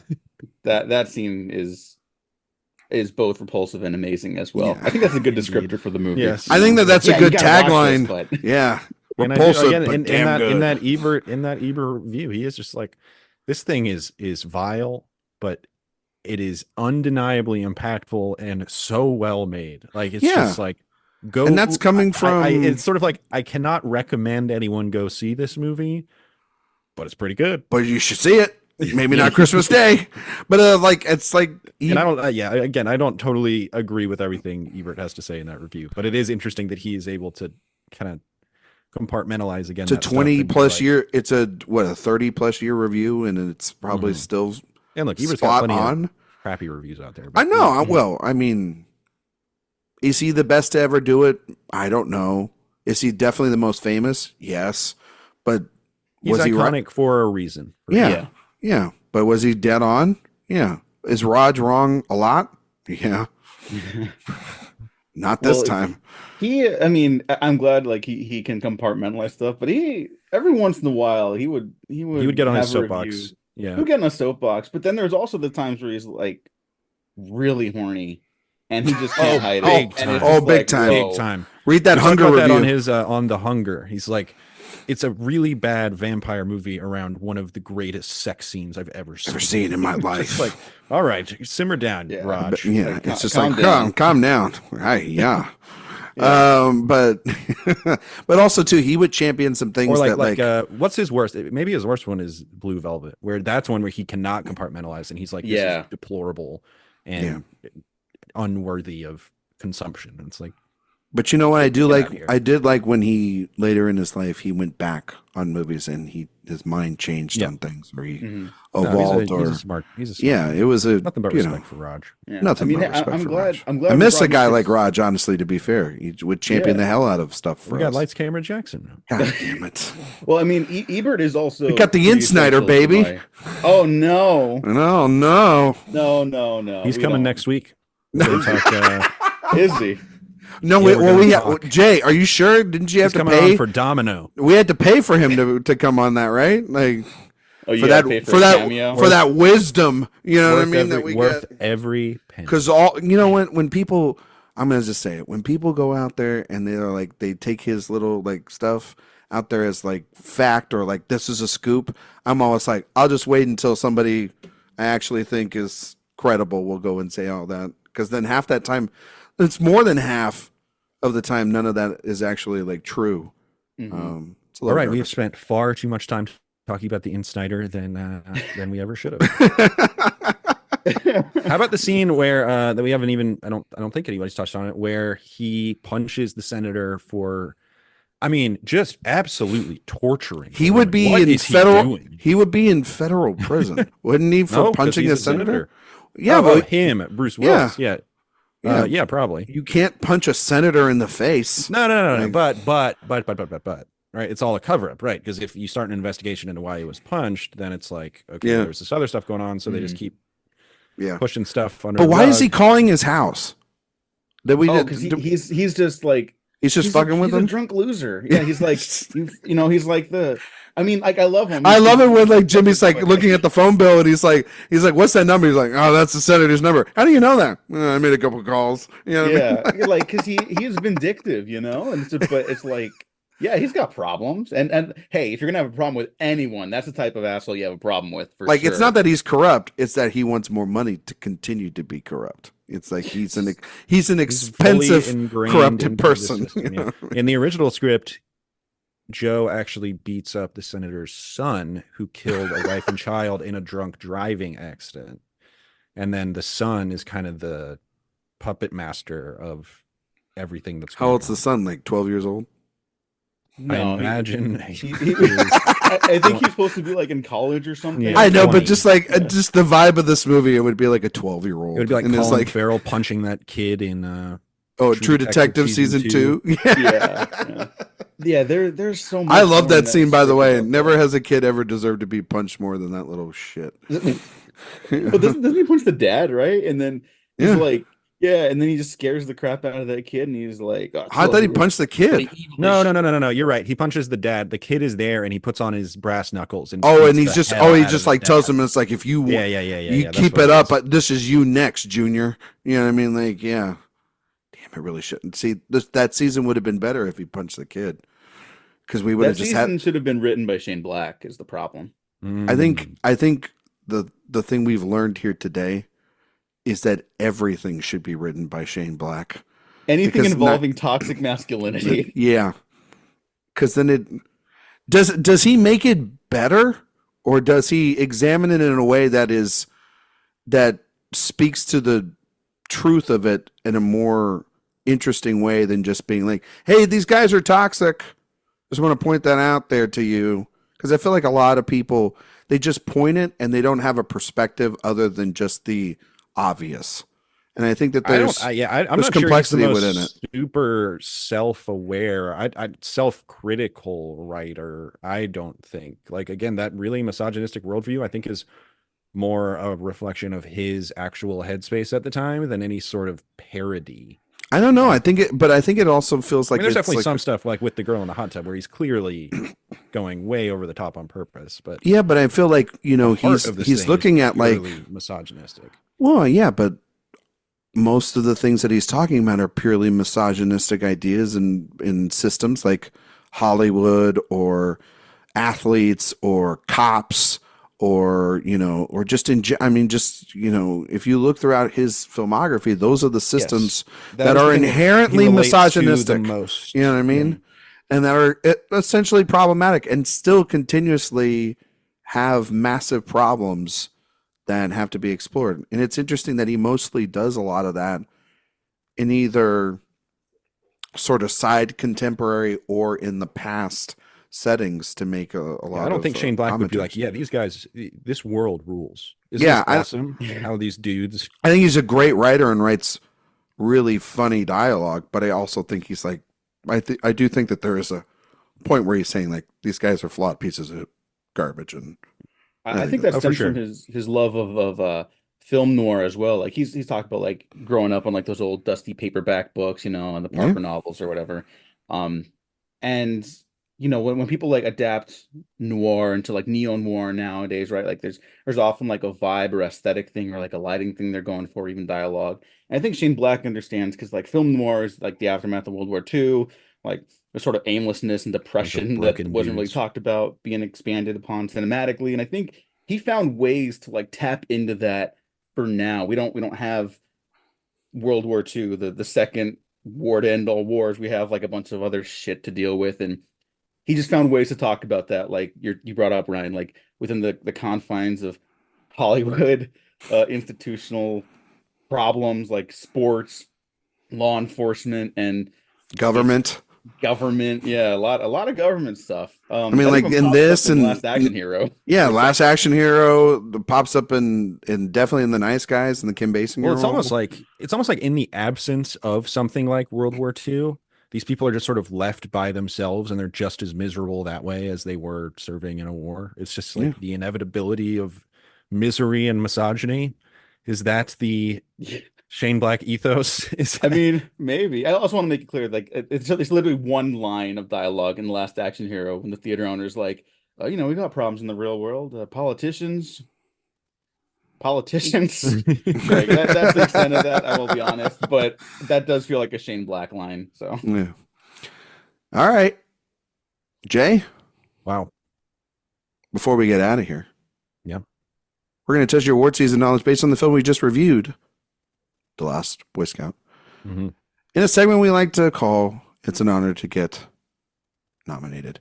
Jay, we're throwing you for some curveballs throughout this series already. I got to ask you, buddy, was The Last Boy Scout nominated for any Academy Awards? I'm going to guess no. I think this thing was pretty dismissed upon its release. So I'm going to say no Oscar nominations. Jay, your streak continues. Because you're correct. He's back on track, ladies and gentlemen. It was only the hardest thing in the world with Tony Scott. It was only nominated for two things.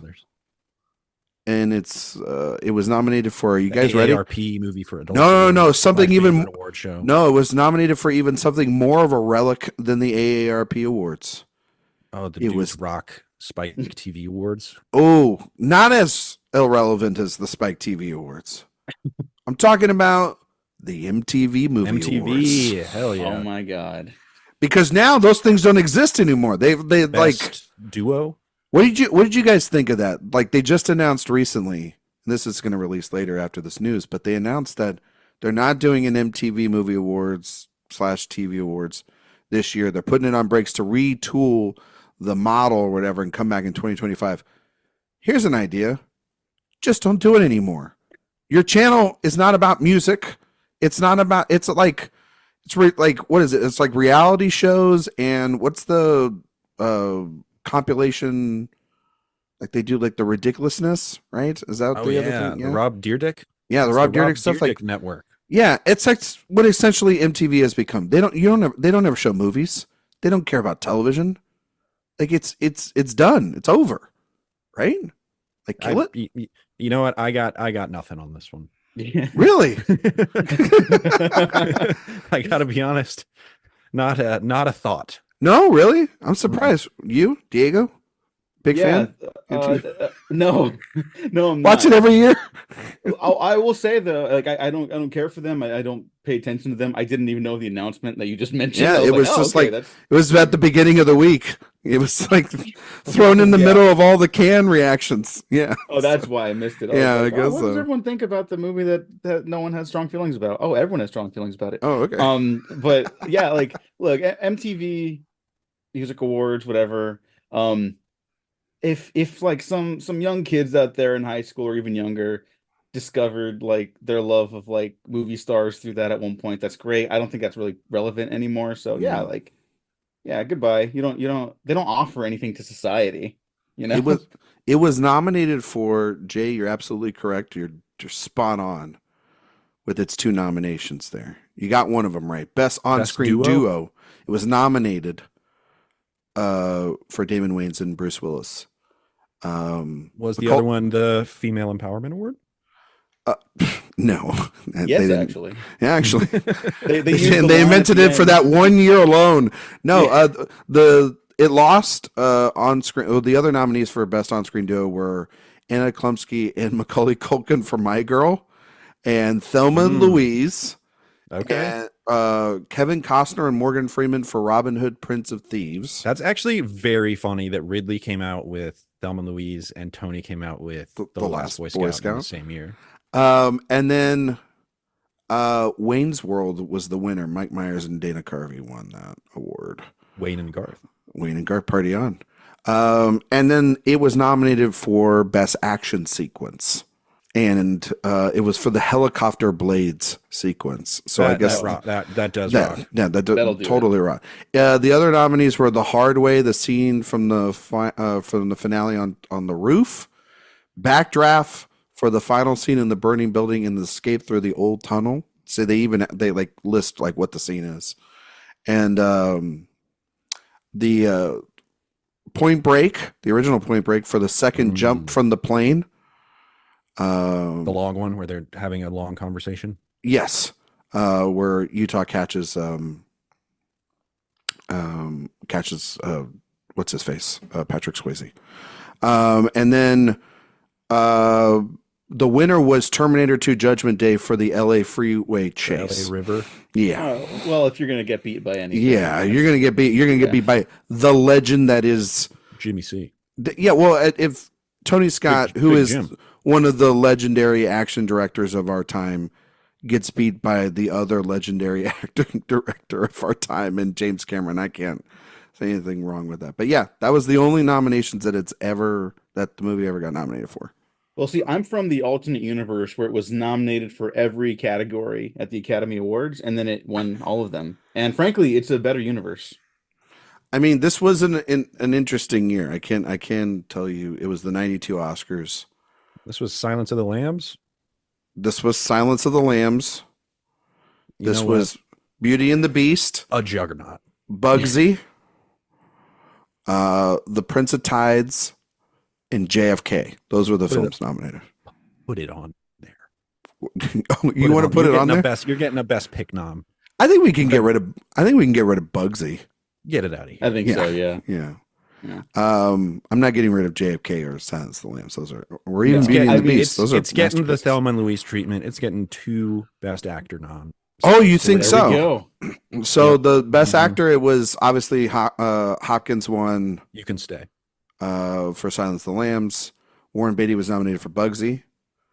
Nick Nolte was nominated. Free zone. Nick Nolte was nominated for The Prince of Tides. Robin Williams was nominated for The Fisher King, and Robert De Niro was nominated for Cape Fear. I don't know if De Niro is the lead of Cape Fear. I thought that would be more Nolte, and I think I put De Niro in supporting. What do you guys think? Knock it down. We're just going to knock it down to 3 noms: Hopkins, Willis, Wayans. Would you Would you guys nominate this in? I think original screenplay feels like the lone original screenplay. I can give it screenplay. I'll give it cinematography for sure. Oh yeah, I mean screenplay. Screenplay was Thelma and Louise, Boys in the Hood, Bugsy, The Fisher King, and Grand King. There are some noticeable continuity issues in this from an editing standpoint. One scene just flips from day to night. In the middle. Well, it's that thing. It's that thing of like Tony just shot, and then he put it all together later. No, again, this thing truly. It was like they basically had 3 different groups edit the movie, and then they like smushed them all together somehow and made a coherent film. It's crazy. I mean, even just like the shooting process, like even when he was like still around, Denzel would say is like 6 camera Tony, fastest gun in the West, you know? Yeah. Or no, excuse me, 9 camera Tony, I think is what he called. Yeah, that's what he him. said. He's just like, he shoots everything from every angle. Sort of, he's like Altman times 100, where it's just like, we'll capture something with one of these cameras. We'll figure it out. We'll get it done. And to his credit, he did like also go for like images with the most impact and stuff, and then found the rhythms later. But like usually that's like to me that sounds like a death knell when someone's like, yeah, we're just gonna get a bunch of coverage and put it together. I'm like, no, we'll find it in the edit. Yeah. Well, there's too many. We'll do it live. No, I mean, my favorite filmmaker of all time operates that way. So Terrence Malick, Terry Malick, Terry. Well, he's like God. Yes. literally, he's making a movie about that right now. He's making a movie about his kid. Yeah. He shoots the way that that the heavens propel him to. Wait, and Rylance is playing the devil, right? I think that was the original plan. I honestly have no idea. It might I don't be know like what this movie is. It might be like the Adrian Brody thing, where all of a sudden Rylance just isn't in it Rylance anymore. Yeah. It's actually about Moses now. Yeah. He found it in the edit. His stepson, essentially. Diego actually just spliced in most of the abandoned footage from Aronofsky's Noah. Oh God. Yeah. I hate you so much. So it'll be a don't do it. Diego, thank you so much for coming on and dealing with this madness. Can you tell everybody where they can find you and all your work on the internet? Yeah, thank you guys for having me. This was a total blast. I won't be listening to the N. Snyder episode, but I'm going to catch up with the rest. That is complete joke, by the way. He's coming on. He's coming on. No, you can stop it right now. Yeah, that's all right. I'll just fine. I don't need that smoke. I don't need his minions to take a clip of this show and put it all over the internet and get him mad. No, hey, I'm calling him out right now. Insider, you're too much of a coward to come on. Oh, jeez. Yeah, call him out, but then don't let him on. Yeah, but then don't let him on. Be like, oh, we're actually booked for the next 3 years. You know what I mean? That would drive him actually crazy. Like, you guys don't have to do that, but if you did, respect all the way through. That guy's probably got some stuff. I'm sure he's got some YouTube channel. He's swarming himself. He's cool. But speaking of YouTube channels, I have one for my podcast, the Waffle Press Movie Podcast, also on Spotify and all that jazz. Links. Where did you there? Diego, not to cut you off. Where did you come up with the name the Waffle Press Podcast? All right, so this goes. You got the listeners are going to want to know this. This is okay. So this is like the origin of the Shane Black script. A little bit. This is my play dirty. Back in high school, and I got Xbox Live, and I needed a gamer tag for the first time. A good friend of mine, Kirk Bagdasarian, who I'm still very good friends with. I want to shout him out because he's essential to this. He was like, well, you like waffles, Diego. It's like Eggo waffles, but Diego. And so that was my Xbox Live gamer tag. And then eventually I was like, I want to talk about movies. Everyone else is doing it online. This is like, God, this must have been like 10 years ago. And he was like, well, you got to keep the branding. And I was like, what are you talking about? He's like, well, just stick with like your gamer tag thing. You still love waffles so much. And I know it's like waffles are very millennial humor nonsense. And I am a millennial, so just stick with it. And then I was like, yeah, just post all your episodes in the morning so people can listen to them while they have breakfast or whatever, and call yourself like the Waffle Press. And I was like, oh, okay, yeah. And so it just stuck genius. Like that. That's genius. I do actually like that. My friend is genuinely a genius. He's amazing. Jay tells me stuff all the time, and then I end up being like, God, that's genius. And you just got to write a book about all this stuff. Put it all again. I say something to him every day. He's like, that was genius. I'm like, yeah. And then there's the 95% of the other stuff he says. And I'm like, yeah, gotta get that. Throw enough stuff at the wall. Something's going to stick. That's wonderful, though. I love that. Man. Yeah. But anyway, where else can we find you? Is that Twitter, Instagram. I post all my photo stuff on Instagram. I'm having fun there. And the podcast on Instagram. The Waffle Press on everything, and Diego Crespo Grams on Instagram. Yeah, go follow Diego. Also, too, what if you have breakfast for dinner? Can you listen to the show then as well? Yeah, I usually say good morning. It's like a Mission Impossible tape. It self-destructs after noon. Yeah, if you don't listen to it in the morning, every episode of good luck. Good luck. Not in your car. No, that is a joke in case the United States government is listening. Yeah, we have the CIA listening to us every week. Jay's been making a lot of dirty phone calls. Senator Boehner just sent me a text. Jay, where can we find you? Recommendation of the week, buddy. Letterboxd, J Ledbetter, Twitter at Mr. J Ledbetter. Any writing I'm doing, AwardsWatch. Recommendation of the week. Again, saw Challengers yesterday. Probably my movie of the year so far. It rules. High energy stuff. Score of the year. I think I finally get the Zendaya thing. Okay. Buying stock? Buying stock. All right. And so stylized, just like overly stylized in the most perfect way imaginable. It's Tony Scott would have liked Challengers. I'll say that. Do you like? Gotta watch this movie. Do you think it's your favorite Luca? Yeah, I think so. I've got some Luca blind spots, but I think it's my favorite of the ones I've seen. Yeah. Because like, what have you seen? Like, you've seen like Suspiria. I've seen like I do love Suspiria. I know. Call Me by Your Name. I like it more than Call Me by Your Name. I like it more than A Bigger Splash. I like Bones it more and than All. Bones and All. You haven't seen I Am Love. I'm gonna call it a tie right now between Suspiria and Challengers. There you go. I was just helping you out. Yeah. You can find me on Twitter, Instagram, Letterboxd, or McQuade77. You can find all my work at awardswatch.com. The other podcast we do is the main show. That releases on Mondays because this releases on Thursdays. iTunes, Spotify, 5-star reviews, we greatly appreciate it. Or the website, sign up for the newsletter. It's the best place to get all of our news, reviews, interviews, podcasts sent to you twice a week, all in one nice place. And my recommendation of the week, I'm just going to recommend the movie that is probably already out by the time of this recording. And I reviewed it up on the website, and I think it's great. And I'm usually not a guy for prequels. Garfield? Nope. I'm usually not a guy that likes, what essentially feels like cash grabs, but something about George Miller's Furiosa. George Miller does not make a cash grab, my friend. No, he does not. And that's kind of the beauty and the ironic nature of having Furiosa exist, is because like the last one didn't make a lot of money, and those movies are very cult-esque and and very niche to their own franchise, very Blade Runner almost at times.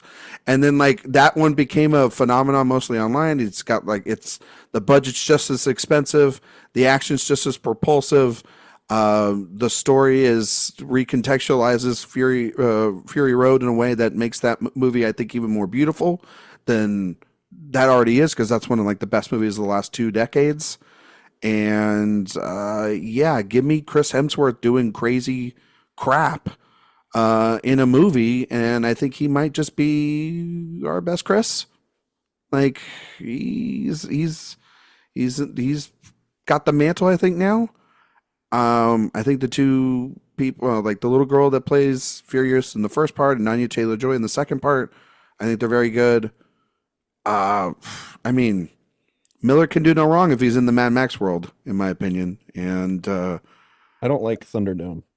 I think Thunderdome is fine, but like I'm not revisiting Thunderdome anytime soon. I say this: if he wants to make a Max prequel or a Max sequel or whatever he wants to do next, he's got my blessing. He's killing it. So genuinely surprised. Yeah, okay, there you go. Genuinely surprised how much I love that movie. And Jay knows I'm not a prequel guy at all. I hate prequels.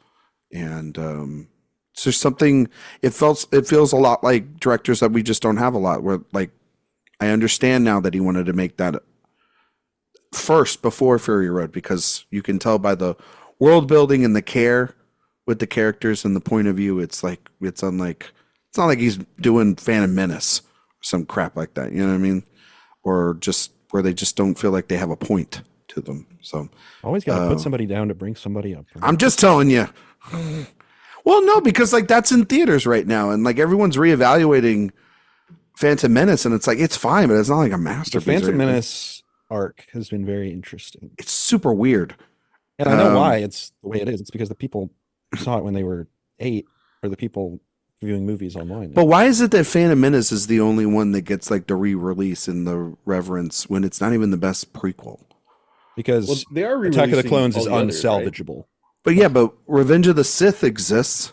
Like, you know, like when they did the 3D thing, Phantom Menace was reevaluated then. Now they're doing it at this. Like it's, it's a little ridiculous. Anniversary. That's what's going on, right? Yeah, I guess so. I'm just, I don't want that for Attack of the Clones. I don't need to hear any of that. That's good. It's a good thing the show's over because I revisited it and I was kind of flabbergasted by how much I liked it. Now it's not. I don't think it's the worst Star Wars movie. Oh no, it's not because one came out like 4 years ago. A couple years ago. Two of them came out a couple of years ago that were bad. Solo and Rise of Skywalker's Rose. Yeah. I'll say this: the only Star Wars I genuinely like, I struggle to find enjoyment in at all is that last one. Rise of Skywalker. Yeah, that's tough. Yeah, it's Kerry Russell though. It really is rough when like I did the marathon for the piece that I did that's at AwardsWatch.com, and I did the full run, and I know people did the marathon of the Skywalker series in theaters.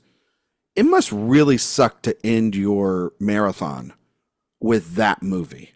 Yeah. It just gotta feel like a gut punch to you of like you got to Last Jedi, which I think is a tremendous film. Top 3 Star Wars. Yeah. And it's like, and then you're watching that and you're like, what a calamity. You know what I mean? Like, what are we? Oh. Yeah, thanks, Bob Iger. Sorry, I'm not being facetious either. That's all. He's like, I want that. I've read the Reddit posts. Like, you know, and he wants it to close out his tenor, and then he rushes into theaters, bails, then comes back because thank God, sorry, I the Emperor back. Well, we've all been calling for it. You know, Palpatine has returned. Next week we will be back. We're going to be talking about True Romance next week. Yeah. On this podcast. Arguably the start of Tony Scott kind of truly getting to do whatever he wants. Yeah. Maybe. And again, working with one of the bigger names in terms of screenwriting in all of Hollywood. Yeah. It's him and Tarantino. Not the last time they worked together. Nope. But we will be talking about that next week. So until then, thank you all so much for listening, and we will see you all next time.